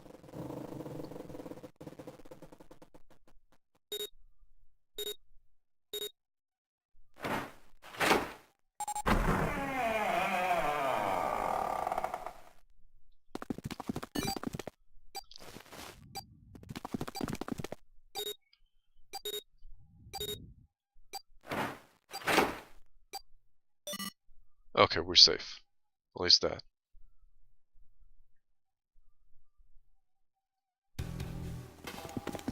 Junpei 7 and Snake ran full tilt down. Wait, how did Snake come with us? I don't get this. How did Snake come with us? He entered the door as well? Only without the bracelet or something? I don't know, I don't get it. Something about the rules doesn't add up to me right now. They were headed for the stern of the ship and had no time for distractions. As they ran, 7 spoke. Gotta admit, you really surprised me there, kid. Couldn't figure out how the hell you were gonna get out of that wood. How come you didn't do that right off the bat? As I told you, it was a last resort. Oh, right. He removed his bracelet because of his arm. Had I used it at the beginning of the game, I would have come under a great deal of suspicion. I imagine most people would have taken it to mean that I was 0. Once they'd convinced themselves of that, I wasn't optimistic about my chances of making it out of here alive, let alone unscathed. I felt it best to play my cards close to the chest, as it were. That way, if I were in a situation where there was nothing else I could do, I'd have a little trick up my sleeve. I'd just take my bracelet off. Snake's plan had been simple, but effective. He'd simply removed his bracelet. How? To Junpei it looked as though Snake had simply crushed the bones of his hand, until they were small enough to fit through the wristband. Of course, that would have been practically impossible, so... how had he done it? My brother's left arm is, it's not like a normal person's arm. It's fake. It's not a real arm. Snake had slid the bracelet off and tossed it into the coffin. With it gone, he'd had little to fear from the numbered doors. He'd walk through the door easily, without authenticating. He stepped out the other side, unscathed, and began running down the hall alongside 7 and Junpei. It's that good, Dolan? I didn't know. They kept running for a while longer, and eventually came upon a set of stairs leading downward on the right side of the hallway.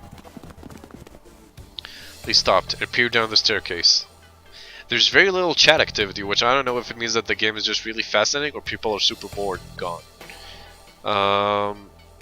So, as far as I could tell, it went all to the same. Went all the way to the bottom deck. There didn't seem to be any flooding. They quickly nodded to one another and jogged down the stairs. It only took a few minutes to make their way to the bottom deck. Oh, it's not me? Fuck you. They saw it, Ace, and wait. What are you talking about? Deep in action. Okay, Dolan. If you say so. There was a single hallway in front of them, at the end of which was a single door. Junpei threw it open. Inside was a massive iron gate. A plate was affixed to the top of it. It read Incinerator. Incinerator? Oh my, that doesn't sound very pleasant. Do you see a lever near the gate, perhaps? Yeah, right over here. How'd you know that? Well, I'd be happy to regale you with a story. I imagine it should only take half a day or so.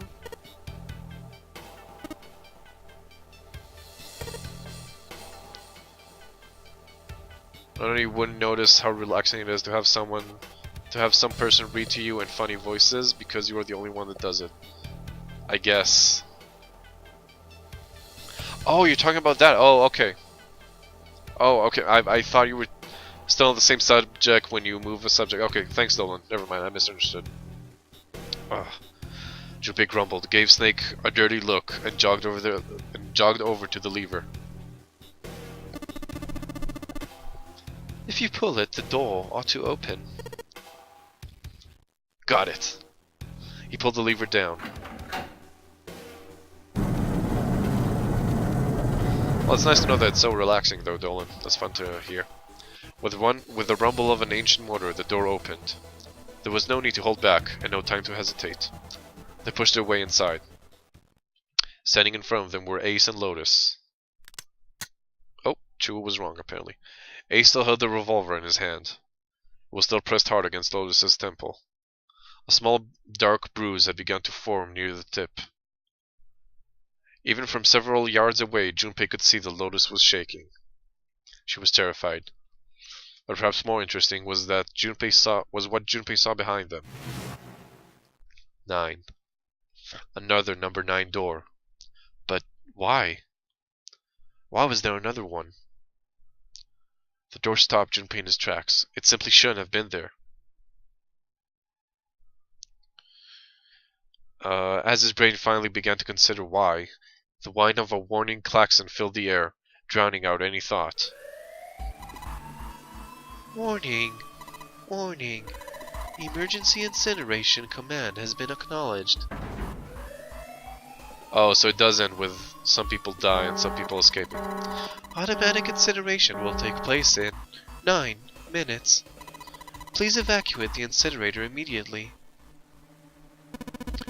Oh my, how exciting. You've run quite a show here, Zero. A terrifying smile twisted Ace's face. What's the matter? Too frightened to understand. Here, let me explain. It's said that the incineration system is about to activate. In 9 minutes, this room will be engulfed in flame. Huh? Who are you? You don't recognize me? I'm hurt. It's me, Snake. Snake? Ah, yes. You are alive. I'm afraid your bizarre style had me confused. I'm quite glad to see that you're alive. His voice didn't change. Snake ground his teeth. If you don't mind my asking, how did you get here? Snake, Junpei, 7. The 3 of you couldn't have opened the door with a 9. Did you use Clover's bracelet, perhaps? What? Math. Well, your reaction suggests that you did not. Hold on! Why did you think we'd have Clover's bracelet? Junpei felt his chest tighten. Oh, they haven't told you. Told me what? Huh, clearly not. Normally, I would take some time and enjoy the moment, but I'm afraid my time is at a premium just now. I'll have to make this quick. Clover. Don't do it, Ace. Keep your goddamn mouth shut. Clover. I said stop it. Don't listen to him, Snake. Junpei could feel his voice going hoarse, but Snake didn't listen to him. What happened to Clover?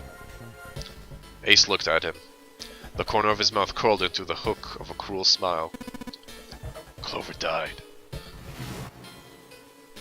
The color left Snake's face. He shook his head weakly. No. That's not true. That's impossible! It's a lie. It has to be a lie. Oh, it's quite true. I can assure you of that. I killed her myself, you see. What? I'm sorry, did I stutter? I killed her. Snake's face twisted into a mask of rage, mild red rising to dot his pale skin. His entire body shook. He looked Junpei disturbingly like a demon. I would have rather she died with less suffering. A bullet in her brain, perhaps, would have been ideal. Unfortunately, that would have made quite a bit of noise. Circumstances being what they were, I was forced to sell for the knife. The one the ninth man had, you remember? I believe I caught her just below the shoulder blade. I was rather lucky, in fact. My first thrust went right beneath her ribs. Her flesh was so soft. My knife slid in so easily. There was no resistance. That feeling was... I confess, I feel rather excited. It is a powerful memory. Someday, perhaps, I hope I can feel it again. Incineration will begin in 7 minutes. I'm going to kill you. Snake's words were a guttural growl, barely audible. I'm sorry, what? I'm going to kill you. Ah, so you're going to kill me. Please do. Come now, I'm waiting. Don't do it. Don't listen to him, Snake. Stop it, kid! He's screwing with your head! Is there a problem? What are you waiting for, boy? Don't you want me to send you to join your sister? Don't. Snake! Don't do it! But Snake could no longer hear them. Snake could no longer hear anything. Yeah!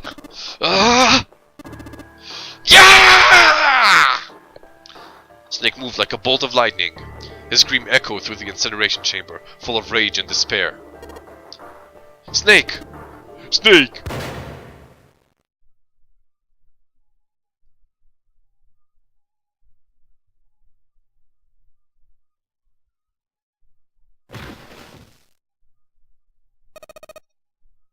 Yeah!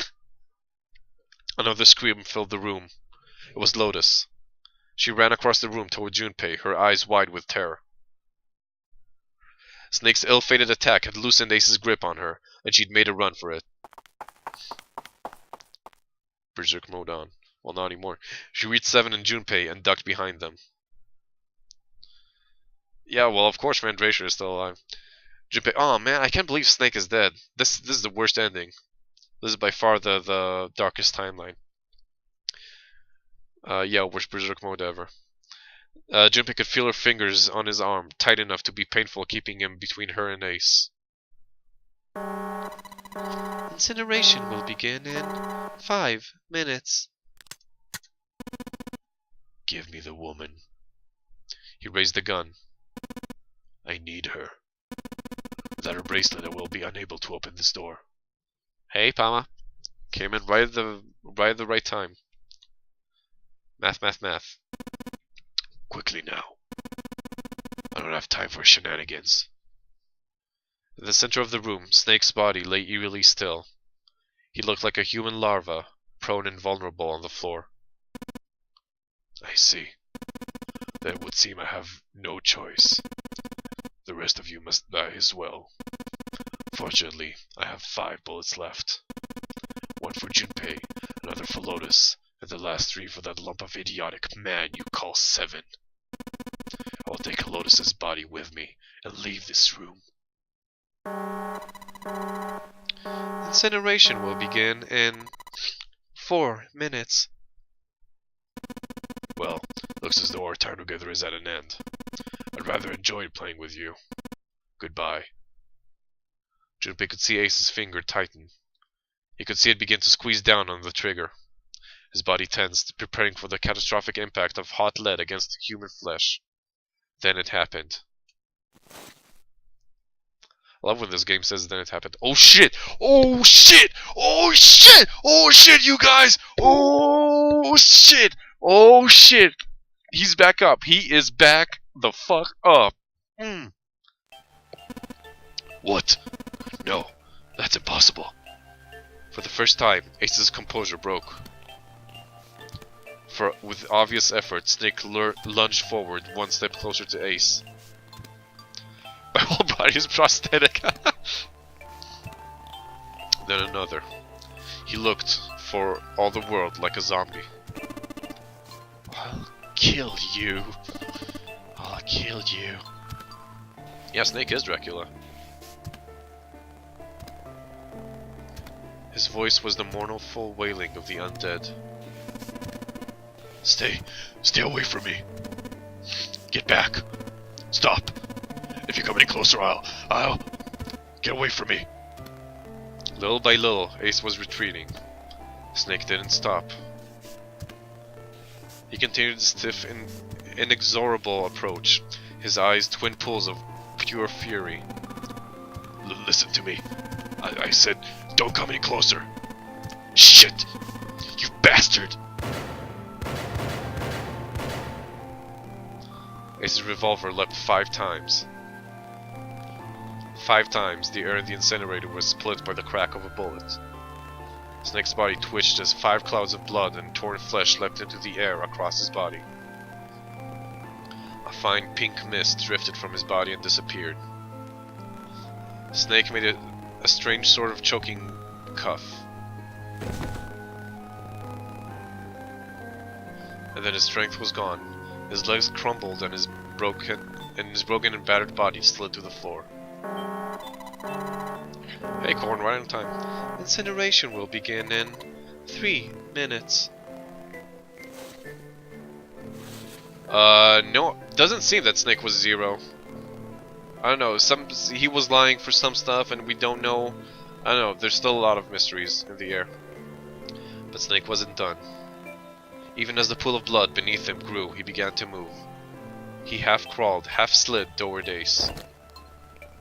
One bloody arm wrapped itself around Ace's legs, and the other gripped his thigh with strength that should have been long gone. You son of a bitch! You're a monster! Get off of me! Let me go! Damn you! He kicked at Snake with his free leg, driving his foot into Snake's face, his arm, his shoulder. It made no difference. Snake refused to release him. Once a snake has snared its prey, rarely does it release it. Oh, sorry. This is it, Ace. We're going to burn to death together. What? Incineration will begin in 2 minutes. Ah! Damn it! Damn you! Get off! Let me go, you monster! Okay. Look, think about this. Think about it this way. My company owns a wonderful hospital. It has excellent doctors. You're not wounded too seriously. I'm sure they can fix you up easily. You don't have to die. You can be saved. Just let me go. Haha. Pathetic. Begging for your life. Then Seven and Lotus began to speak. Junpei could hear tears in her voice, and their words were strained. Snake! That's enough! You can stop now! Yes, he's right, Snake. You've done enough. Come on, Snake, let's go! Let's get out of here! You have to come with us. We have to leave together. Snake turned toward them. He coughed, and blood splattered across the floor. Then he smiled a sad sort of smile. I apologize, but I'm afraid I can't do that. You'd best forget about me. You need to leave soon. Why is Lotus also Alphys? She's not exactly Alphys, she's more Friend Erasure. It's similar though, but because Alphys is kind of an Urkel voice, and an Urkel voice and Friend Erasure voice are pretty close. I'm going to take him with me. Shut up! Be quiet! I couldn't save Clover. My sister died because of me. Perhaps this will begin to atone for that. Perhaps in the afterlife she can forgive me. Now go. Go now. You have to go. Incineration will begin in 1 minute. God damn it! Shit! We are the time! Yeah, Corn. Ace killed Clover. We have to go! Seven ran towards the exit. Lotus followed him. But Junpei couldn't move. There were white lines down Snake's cheeks, where his tears had washed the blood away. He was broken, body and soul, and Junpei felt as though half of his own heart had been torn out. His eyes stung, and he tried desperately to swallow to clear the lump in his throat.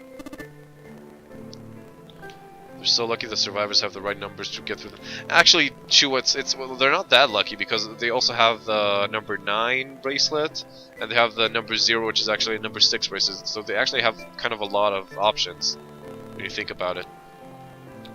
Junpei, what are you doing? You have to get out of here now. Junpei's chest tightened, pulled taut by anger, misery, and a cold feeling of emptiness. Pure emotion surged through his heart, alongside the torrent of blood. He could feel it building, a tremendous wave growing taller and taller and taller. And then it broke, crashing down with thunderous force onto his shaken, unprepared mind. Snake! Snake! Snake! Junpei's rational mind was gone. He was driven by instinct now, and he launched himself across the floor at Snake and Ace. Or he tried to. Wait! Don't be an idiot, Junpei! He felt a hand grab him from behind. It was Seven. Before he had time to react, the larger man had pinned Junpei's arms to his sides, and was hauling him bodily back towards the door. No! No! I have to help Snake! Snake! Snake! Again and again, yeah. Get off of me! Let me go! Incineration will begin in 10 seconds. Ah! Ah! 7, 6. Damn it! I don't got a choice, kid! Don't blame me for this, alright? Oh. 5, 4, 3, 2, 1, 0.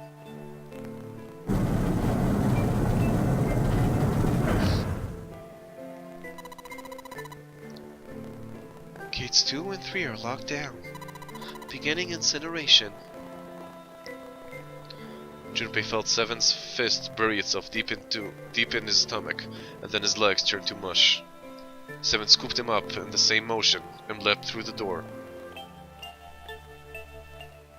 It slammed shut behind them. Junpei struggled to shaky feet. He glanced over to see Lotus only a short distance away. Junpei ran to the door. There was a small window cut into it. Inside, he could see Ace and Snake. Shit! Damn you all! Why? Why? Why me? I don't deserve this! Answer me! Answer me, Zero! Why? Why? Shit, my throat. Zero. Zero. Oh my god. Zero! 7 is the real MVP. True that.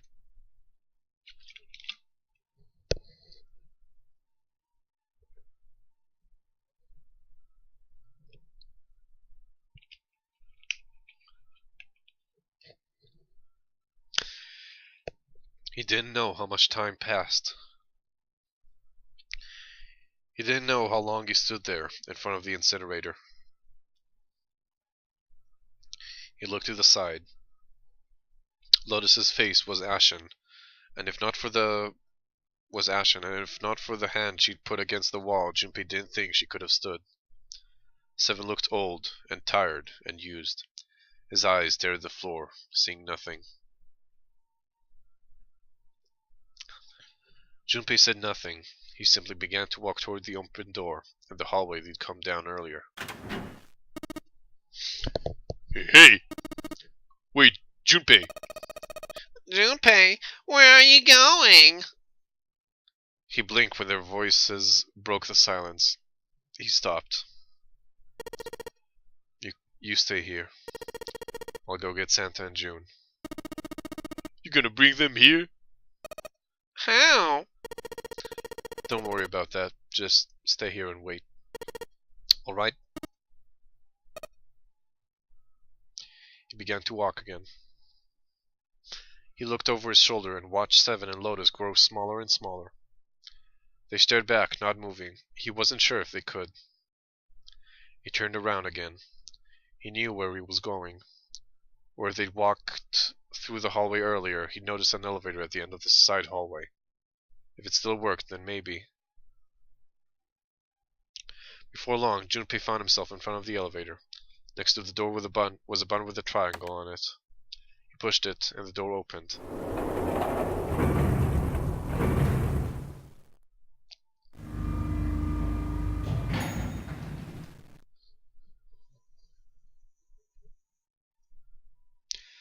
Junpei was in the large hospital room. June! Santa! He kept calling and walked to the center of the room.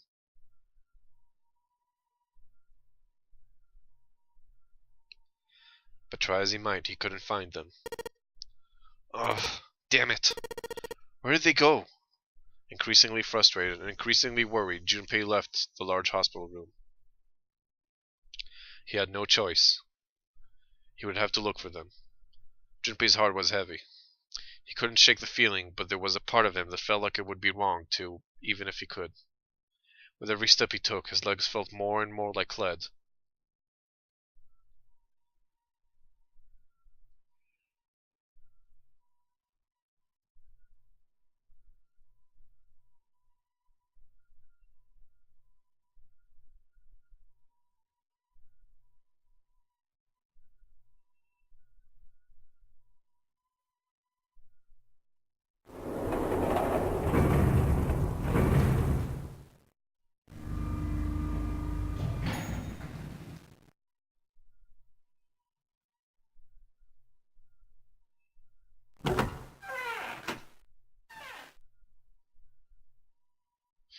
Some time later, Junpei found himself at the chapel.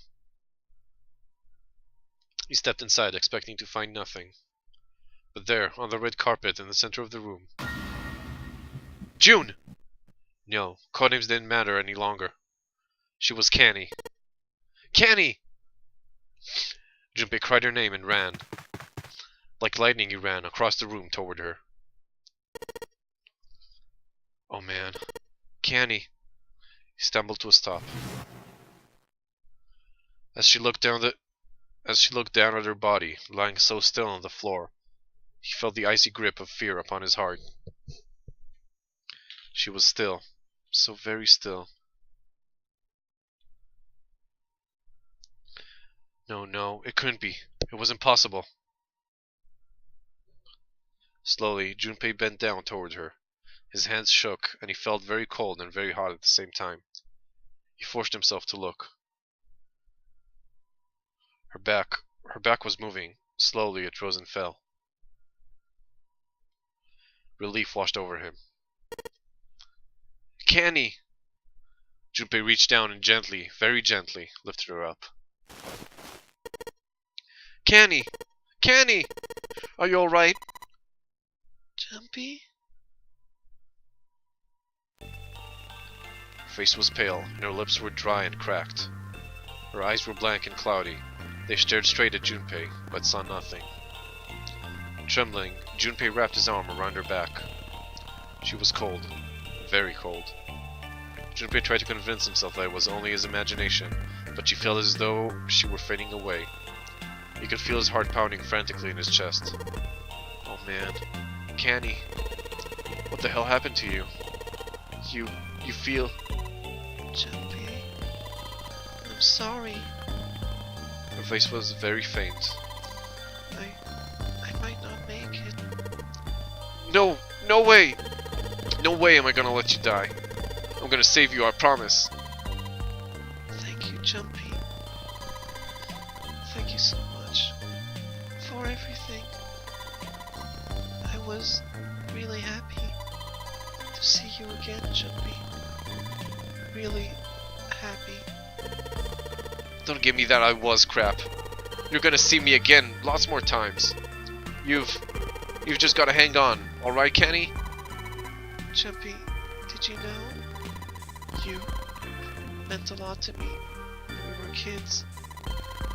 I've liked you for a long time, Junpei. A really long time. Junpei's vision had gone blurry. It took him a moment to realize his eyes were filled with tears. He could feel a piercing point of heat deep in his heart, like a white-hot flame. He looked down at Akon. Game over. There was a crack of static from above his head, and a voice spoke. Zero. You son of a bitch! Where are you hiding? Junpei frantically scanned the ceiling for the source of the voice. I am right here. I've always been close to you. What the hell are you talking about? No matter. I will tell you again. Game over. This game has ended. No, no it hasn't. I'm not gonna let it end yet. I'm gonna get out of here with Kenny. You can't. That is impossible. Why? Because you chose the wrong path. That's on you guys, you chose all the doors. The wrong path? That is correct. Your path was inevitable, however. Admit defeat. Where there is shadow, there is light. Where there is light, there is shadow. So it goes. What are you talking about? It matters not. The loser has been decided. I told you, I'm not gonna lose. No. You misunderstand. You haven't lost. I have lost. What? Junpei didn't have time to ponder what that meant before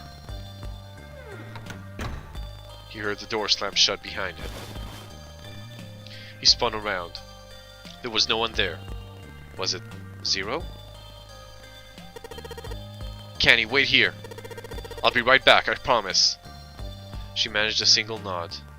Junpei laid her back down gently and left for the door. He yanked it open and shot outside. No one. The hall was empty. There was nothing moving anywhere. Damn it! Didn't want to leave Kenny alone any longer than he had to, so Junpei turned around and headed back to the chapel. Now it's locked, probably. Or she's gone? What? This is really fucking my mind. Kenny? She wasn't there. She wasn't anywhere. She'd been lying there on the floor just moments before. And now she was gone. Oh god. No, no. Where is she? Kenny. Kenny. Kenny. Kenny! I wish I could stream for you, but I really can't right now. It's like past 11 p.m. here, and there are people in the house. Oh well. His cry split the heavens themselves. He screamed until his voice gave out. Then he screamed some more. But there was nothing. No answer.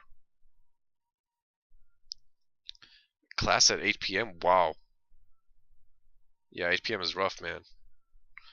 His voice faded away, and all that remained was cold, unfeeling silence. That was when he noticed it. I love when the game does this. That's when it happened. That's when he noticed it. A strange smell, one he'd smelled before. That's how Snake was knocked out too. How we all got knocked out in the beginning. The smell of a peculiar white smoke. 9 seconds later, Junpei's mind winked out.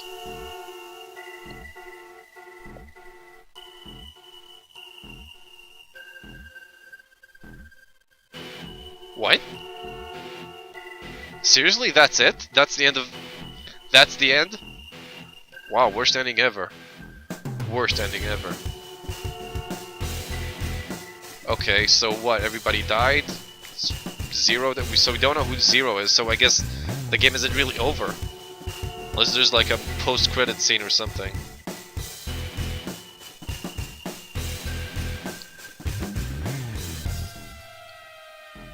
Game over, yeah. What? No, we don't. What happened to 7 and Lotus and where's is Santa Zero or what? What the hell's going on over there?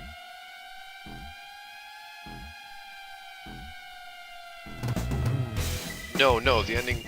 Had to get up early as fuck in the morning. No, okay, hold on. Get good ending. I thought I got the one before the good ending. What kind of an ending? This isn't an ending, is it? Anyway, it shouldn't be counted as like one of the 6 endings. Will it make you get more confused? You got gas nigga game over? What? What? That's dumb. That's just dumb. Well, I guess I can go for like another 30 minutes, I guess. You got the one before the good ending. Yeah, I gotta redo it again the same way or something, and then I get the good ending. How? Why? What does it matter? I don't get it. The other endings are also bad. Yeah, I know. Just as unsatisfying, or even more, I see.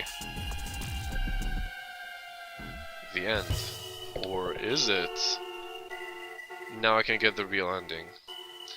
Well, okay, so it's up to you. Well, we can play again, it's up to you guys. I'm gonna do the same, like, polls at the doors. We can skip the dialogue that we already heard. I'll do the polls again at the doors. I don't really remember what are the last ones, the last choices that we did. I think I'll sort of remember when we get there. So, yeah, let's get the cards in the 14, 19, 12, Titanic. Gordian, is this a real body? Who do you know think did it?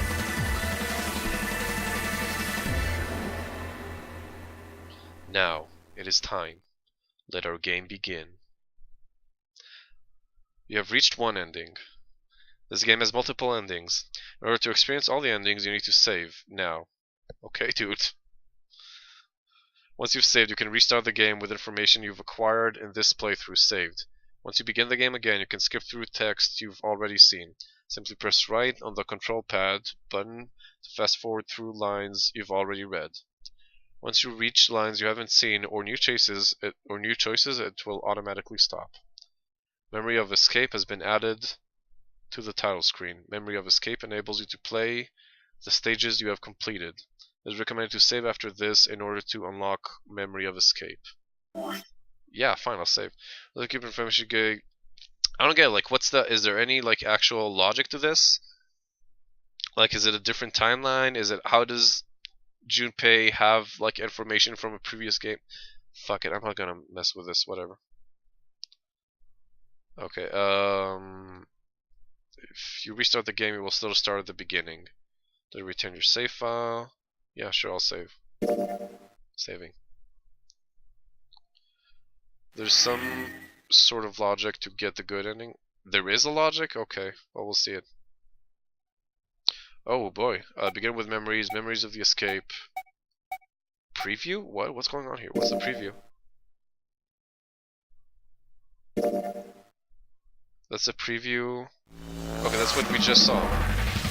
It's a preview for the previous for the sequel or for the other endings. I don't get it. This is so messed up. What does Memories of the Escape do? Third class cabin. Oh, it's where I got to, I guess. What happens if I do first class cabin here? Oh, I just go straight back there. I see. It is a preview of the true ending. Okay. Why, I just like reloaded just that puzzle or something? Well, fuck this. Do you want to end your current session, return to the stage select screen, or will be unable to save your progress in this escape? Save the stage again, we'll have to start from the beginning. Sure, whatever. Of the events you need to follow to get the true ending, but I couldn't understand anything from that. Hold on, I'm gonna look at that again. Let's see if there are any clues here. Okay. Events you need to follow. Door number 4. Door number 7. And then door number 1. So I guess I guess that's how we need to go. 471, I'm assuming. Okay. Well, I guess I'll restart. Getting a bad unlocks the preview of the ending you just got. Oh, okay. Just wait and see. Okay, so we got like 30 minutes. We can restart. Begin with memories, I guess, is what I want. Okay. So we'll restart with the memories. We'll get straight to the first choice of the doors. Basically, that's all the choice you got, right? So we'll get there.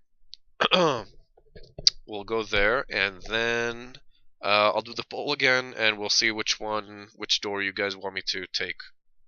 Are we going? I don't know. Are we going for all? Well, I'll let you guys choose. We can go straight for the good ending, or we can do the bad endings first, whichever you guys prefer. I'm gonna let you take it away. If a lot of people say they want to do the true ending, if that's not what comes on the poll, then I'll still do the true ending because I don't want to bum people out. Okay, so I guess we'll begin with memories again. See where we get. So at the beginning of the game with information from previous playthroughs. Oh yeah, already got this one right on the left. Would you like to override the save data? Yeah. Can we do genocide one? I wish. I don't want to get the bad endings, to be honest. They are shit. If we're doing the bad endings, we can probably... If we're doing the bad endings, then we can probably want to do the first... Yeah, probably. There's only one really good bad ending. Well, you can... I can't ask which one is that, but... This game is fictional, named characters and incidents portraying this production are fictitious. Bullshit, that must have probably happened.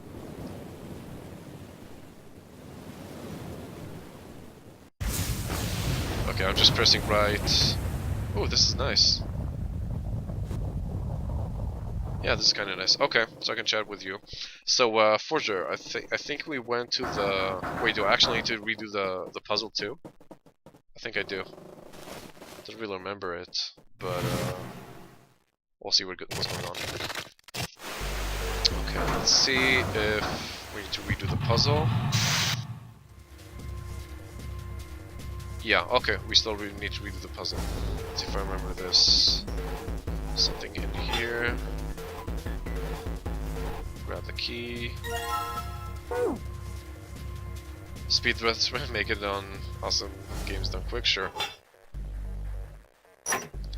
think I have the codes lying around somewhere for all the puzzles. Gotta look, boot up my laptop. Well, sure. I'm sure we'll be fine too, without it. I mean, it's not that big of a deal. Let's see if I remember. There we go. And I combine this with the screwdriver. Now I got this. Okay, this is the code. Now we need the cards. This one. The other one is on the second door, remember.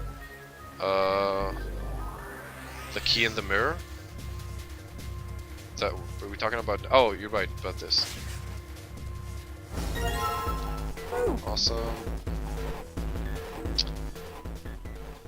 Okay, so basically you guys gotta figure out what you want me to do, really. Which doors, which endings. I'll go along with you. Because you guys probably know better than me too what I'm supposed to do. Okay. Okay, now we just gotta open the briefcases. Wait, so over here, let's see what it is.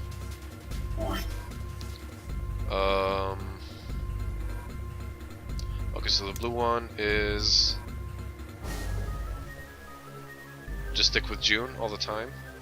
Well, I'm gonna do a poll, and you guys can choose whatever you want. That's just the easiest way for me to manage it. Okay, so this is 0. I think it's a different code from last playthrough. 0, 2. Hey, what the fuck? 0, 2, 6, 3. 0, 2, 6, 3.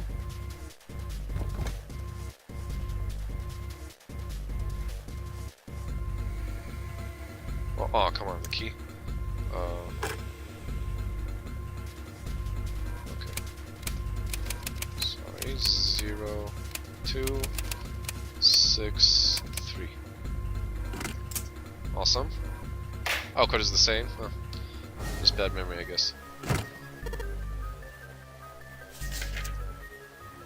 Okay, we keep going. Oof, all that digital root explanations and shit. Okay. So I got that, now we gotta get the other one, which is over there, right? Yep. Okay. Let's put the key in. Oh, I need to go, of course. Item, let's see. So it's 7, 4, 8, 7, 4, 8, 5.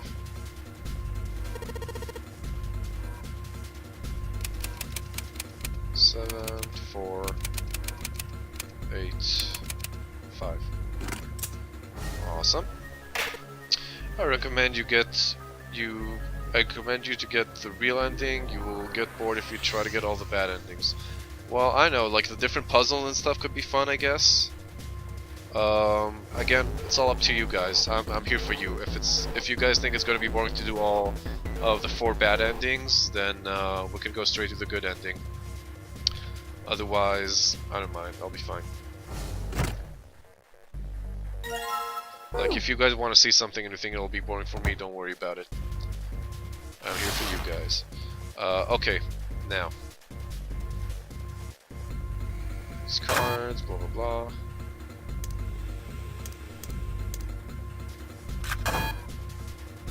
Okay, here we go. Okay, so now we need, what's the number on the door? 5 probably. 5, okay. Okay, let's see. What could be 5? Well, we did this before. We need like, okay, let's, oh, I don't have 9, shit. But let's do like 8, and then, what's like 14, let's say. No, wait, I need 13, no, I need 14, okay, so how do I get to, I don't have 5 either, shit. So that's like 14, no, that's bad. 8 and 3 is 12. 6, 7 lines in sublime text with puzzles, plot, plus character notes, and general theories. Nice, dude. That'd be awesome to see.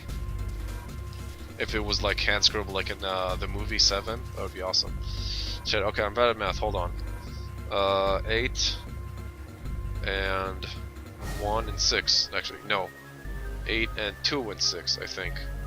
No, 8 and 2 and... Shit, fuck me. 1, 6, 7? Thank you, Golf. 1, 6, 7, whatever. Fuck everybody.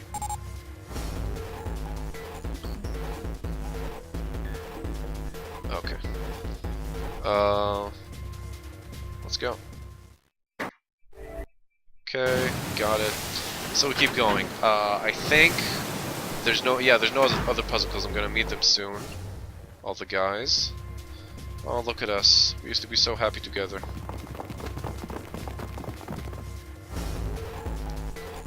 Used to be so happy.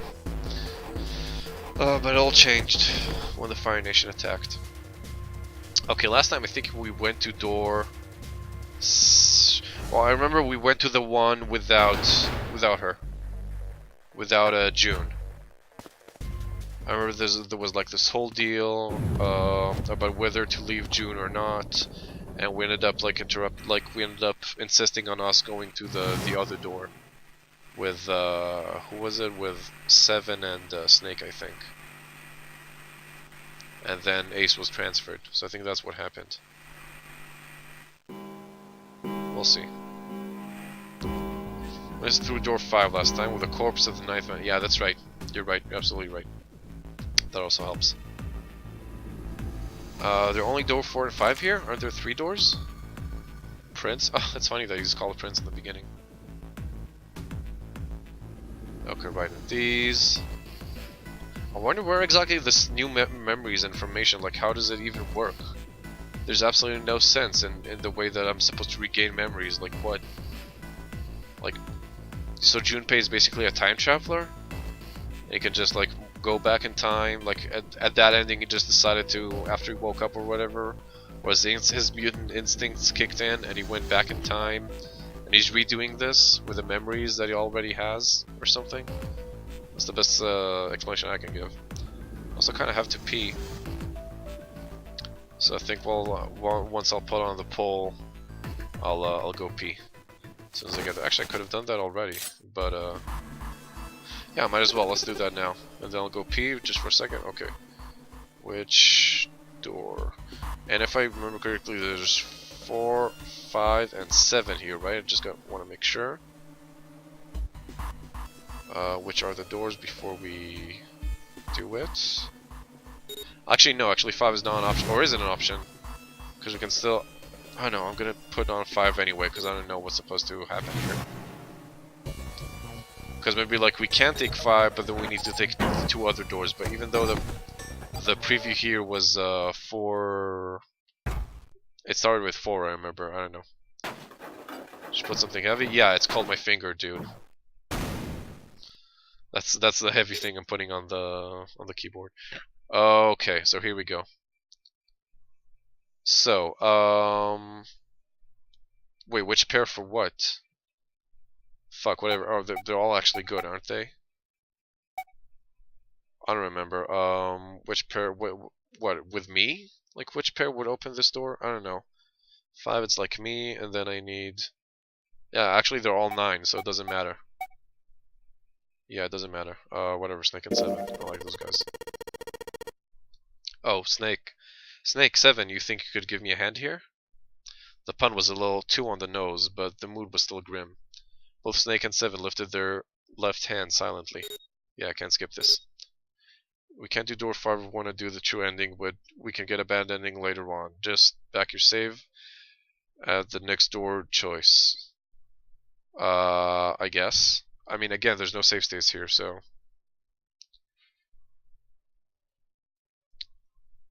Ninth man grabbed Clover's boobs. I missed that. Oh, okay, we keep going. Yeah, it's pretty fucking bad. Joe closes. She's starting to feel sick. What's up with her? Being sick all the time. How did she disappear? I wonder if there are answers to those questions, but I think there would be. Just back up your save. Well, we'll see. I have the save files for your emulator. I never thought of that. That everyone who verified had to go, I guess. Okay. Whatever, you keep going.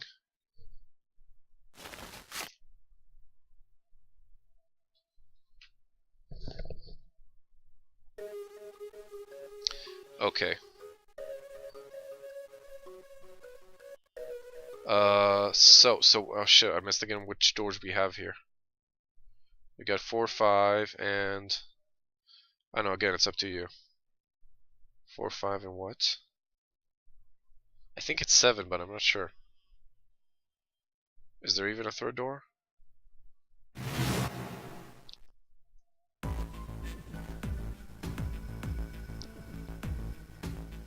Okay. So... Well, this isn't too boring, the whole skipping part.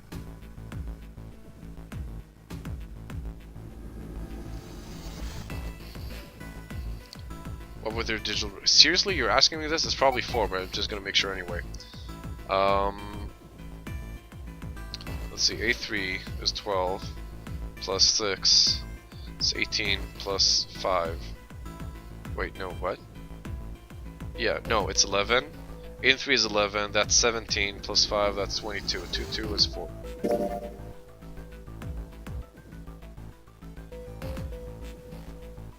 Okay, so because there are only...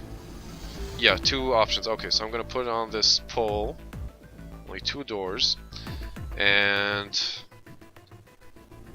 you guys choose. I'm gonna be back as soon as I can. I just really gotta go to the bathroom right now.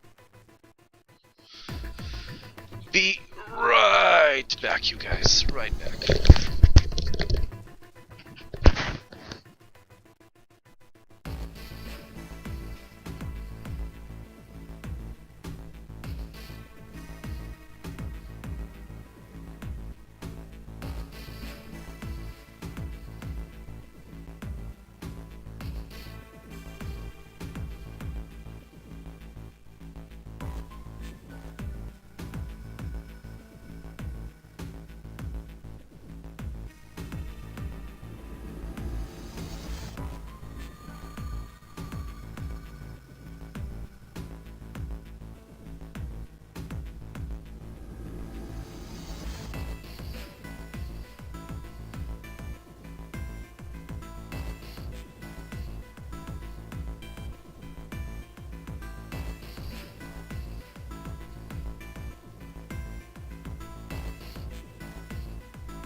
I'm back.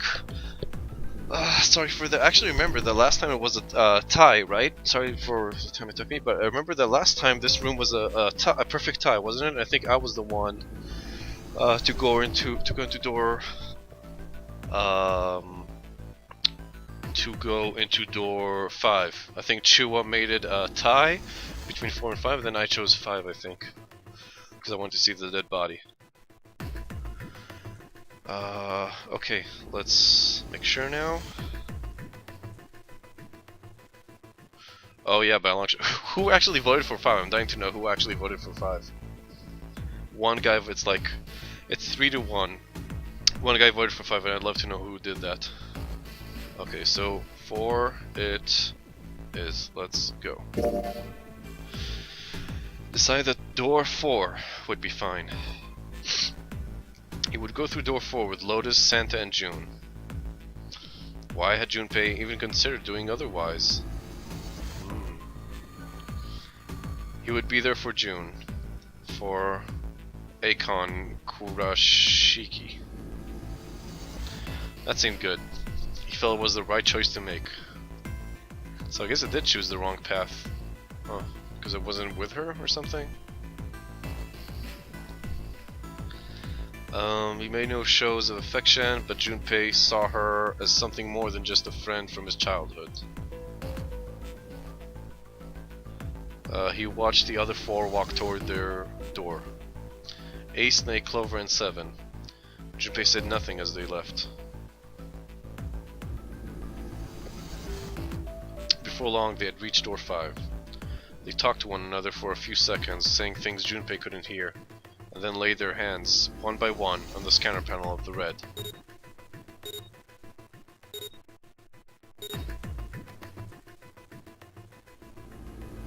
Ace grabbed the lever. His face tight with determination, he turned over his shoulder to look at Junpei and his companions. Goodbye. Be careful.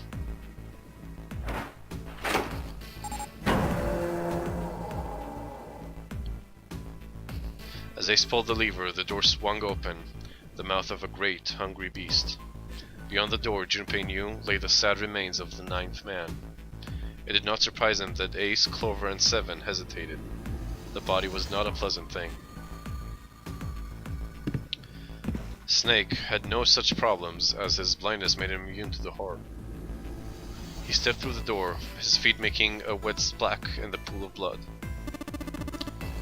Do you intend to kill me? I assume you haven't forgotten the door only remains open for 9 seconds, have you? It's the same thing he says to us when we go through the door. Snake had not even bothered to turn around, but the other 3 steeled themselves and stepped through the door. And that's it for door number 5. Door 5 swung shut, closing with a heavy finality of metal upon metal. Junpei and his companions scrambled to the door. They pressed their ears to it in an attempt to hear what might be taking place on the other side. It's beeping. It's just like before. Probably the sound of the detonator on the bracelet. Do you think they're okay? Jun's face showed her concern more plainly than her words ever could. Almost as though in response to her question, a voice rang out from the other side of the door. It was 7. Hey, there it is! That's gotta be the dead thing! Come on, get over here, we gotta authenticate!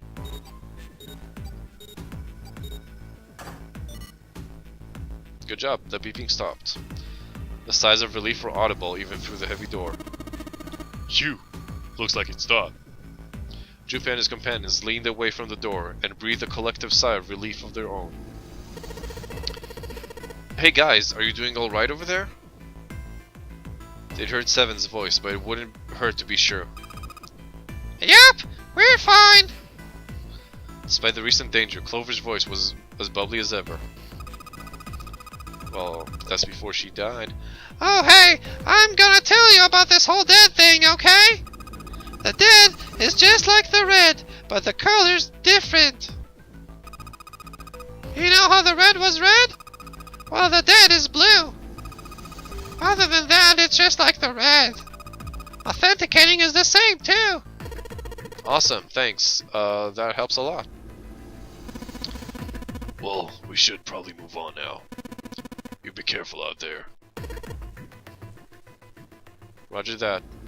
Well, Palma, can't you go to sleep or something? Still thinking of that damn class. Is it, what time is it at your place? Is it? I'm assuming it's after 8 p.m. So don't you want to just like go to bed or something, or have some rest? Junpei and the others left door 5 and head toward door 4. The Odyssey and the Iliad. Well, at least it's a fun subject. 11 p.m. Oh, here too. Almost. Here it's 11:52. Anyway, then go to sleep. But at least you know. At least it's not, you're not like studying math or something, or like economics. Seems like a nightmare to me. They stood in front of the red and placed each of their hands upon it.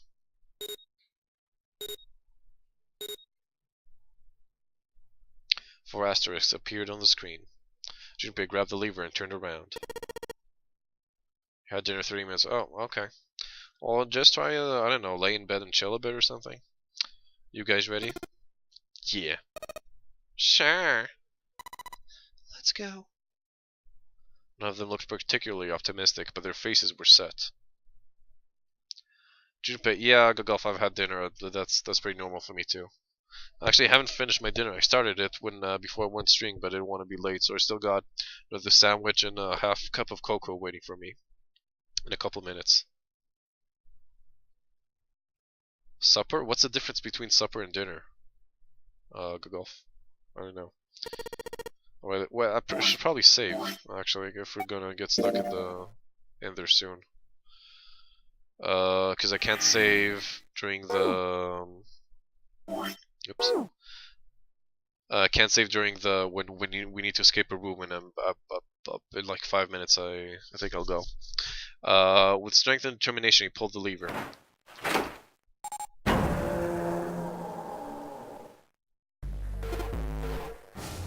Run! The 4 of them leapt through the door together. The moment they had passed through it, each heard a cold electronic sound coming from their left wrist. In the center of each bracelet, a red skull appeared and began to flash. The detonator's countdown had begun. In the long moment that each of them spent staring at their wrists,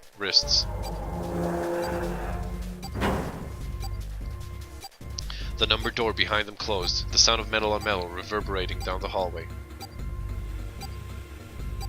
There was no way back now. They were committed, if they could not find the device to deactivate the detonators. Hey, where the hell is the dead? How would I know? Don't give me that crap. Start looking. I already am. They began to run, eyes looking frantically for the device that was the key to their salvation. The hallway they found themselves running down was a long one, easily 300 feet in length. On the right side of it stood a series of wooden doors, all nearly identical. If they had taken time to think, they would likely have discerned that the doors led to cabins. Don't tell me the dead is in one of those rooms. Oh no. How many rooms do you think there are? Junpei was too frightened to count properly, but at his best guess there were 7 or 8 of them. Ah, fuck! It wasn't time to count them to be sure. Junpei ran to the nearest door. He grabbed the knob and shook it, hard. It wouldn't open. It didn't feel locked, more like someone had hammered an iron plate over the other side of the door. Junpei turned around to find another door and saw that his companions already run two doors of their own. They did not seem to be having any more success than he had. Their own words confirmed his fears. Shit! This one's no good! Same here! It's not moving. Jun was the last to speak up. As Junpei looked in her direction, his eye caught something he hadn't noticed before. A small red light. It flashed at him, dimly, from the end of the hallway. That's it! Over there! Even as he yelled, he ran. He grabbed Santa, Lotus, and June and pulled them towards the light. Santa called out to them as he ran. Hey! How many more seconds do we have? How would I know? Our time limit is 81 seconds. I know that, goddammit. I'm asking you how many seconds we have left. In all likelihood, Junpei figured nearly a minute had already passed since the door had closed behind them. If that was true, urgency foremost in all their minds, they arrived at the end of the hallway. The dead sat on the left wall, blinking almost tauntingly at them. Hurry! Junpei grabbed a hold of each of the machine, his hands slick with sweat and shaking. He slammed his hand against the scanner panel. The other three quickly followed suit. With a grunt, Santa yanked the lever downward. Phew, that was close.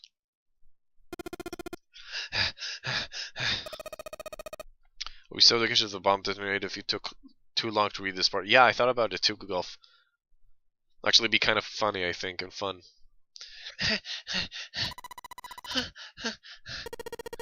Phew. Looks like it stopped. His hands beginning to steady, Junpei wiped away some of the sweat he had beaded on his forehead. As they caught their breath, the four companions began to look around. At the end of the hallway lay a heavy-looking set of double doors. Set into the walls of the hallway on either side were the larger door were two smaller ones. They all needed inspecting, but Junpei began with the largest of the three, the double doors. How many times had he come across similar doors with similar results, he wondered. Hold on, better save again.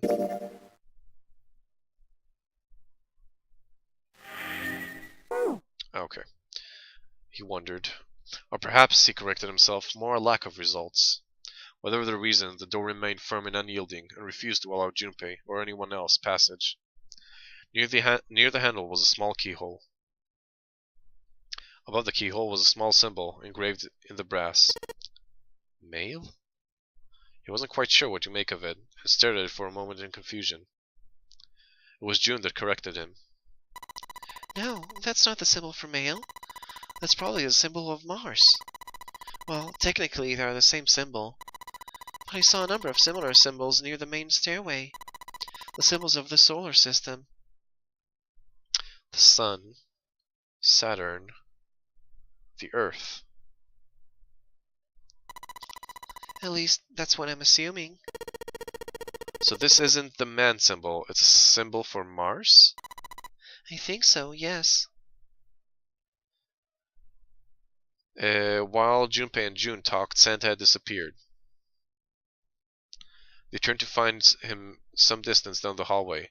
He had gone to check the other doors. Eventually, he reached the last of them and jogged back.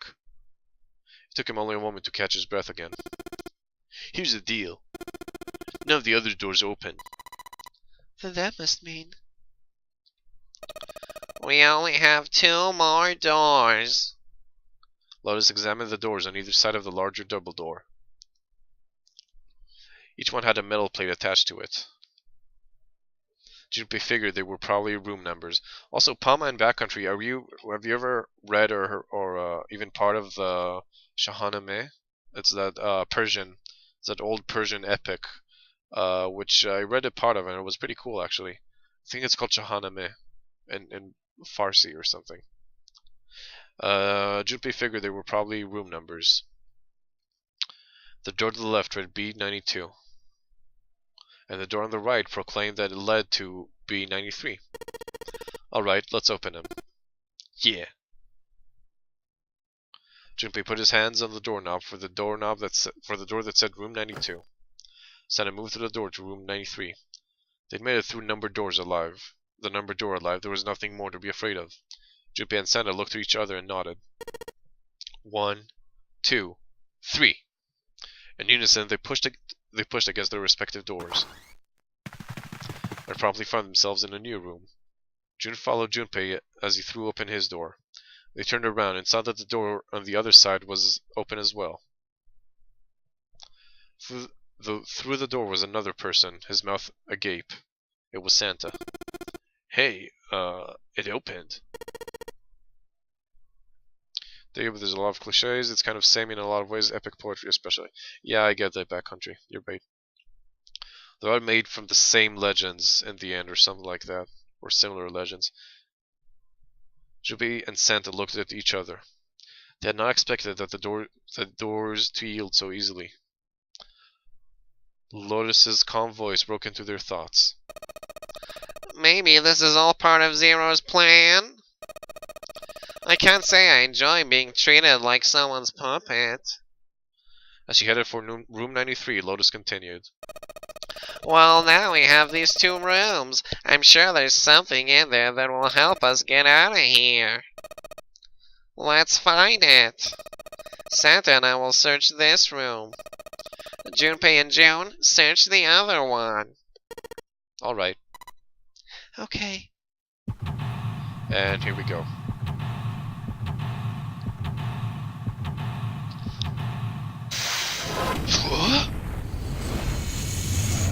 I must seek a way out. Okay. I think this is it for now, guys. It's been 3 hours. We're gonna start again tomorrow right from this spot.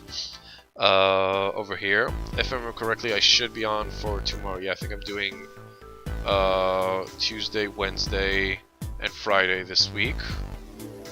You can check the schedule. Oh yeah, check the schedule for my next streams. It should be updated on my Twitch. There's a European and a North American version of the schedule to make it simple. First of all, I'd also like to thank all of you guys, both on Twitch and on SafeStateHeroes.com, for keeping me company and helping me have fun and solve this and all of that. Going with me on this, it's actually a pretty fun story, a great adventure. So thank you guys for watching.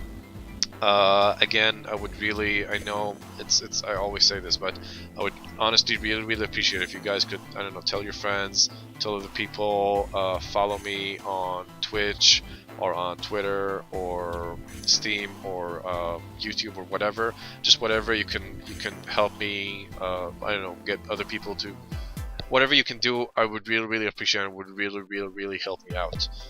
So thanks for that. I also want to say that I got a new system for requesting games on my Twitch. You can vote for the games that are already requested so I can play them sooner. And you can also add options of your own for other people to vote for. So, oh, Gecko. Bad timing, my man. You can check the schedule for next time. And that's it, basically. So, I think this is it. I'll see you guys. Try not to take too long. I'll see you guys tomorrow, and we'll probably finish this ending, whether it'll be the good or another bad one. And that's it for now. So thank you guys again. Thank you guys. Thanks for help. Thanks for everything. And hopefully I'll see you guys tomorrow. So I guess it's Marco.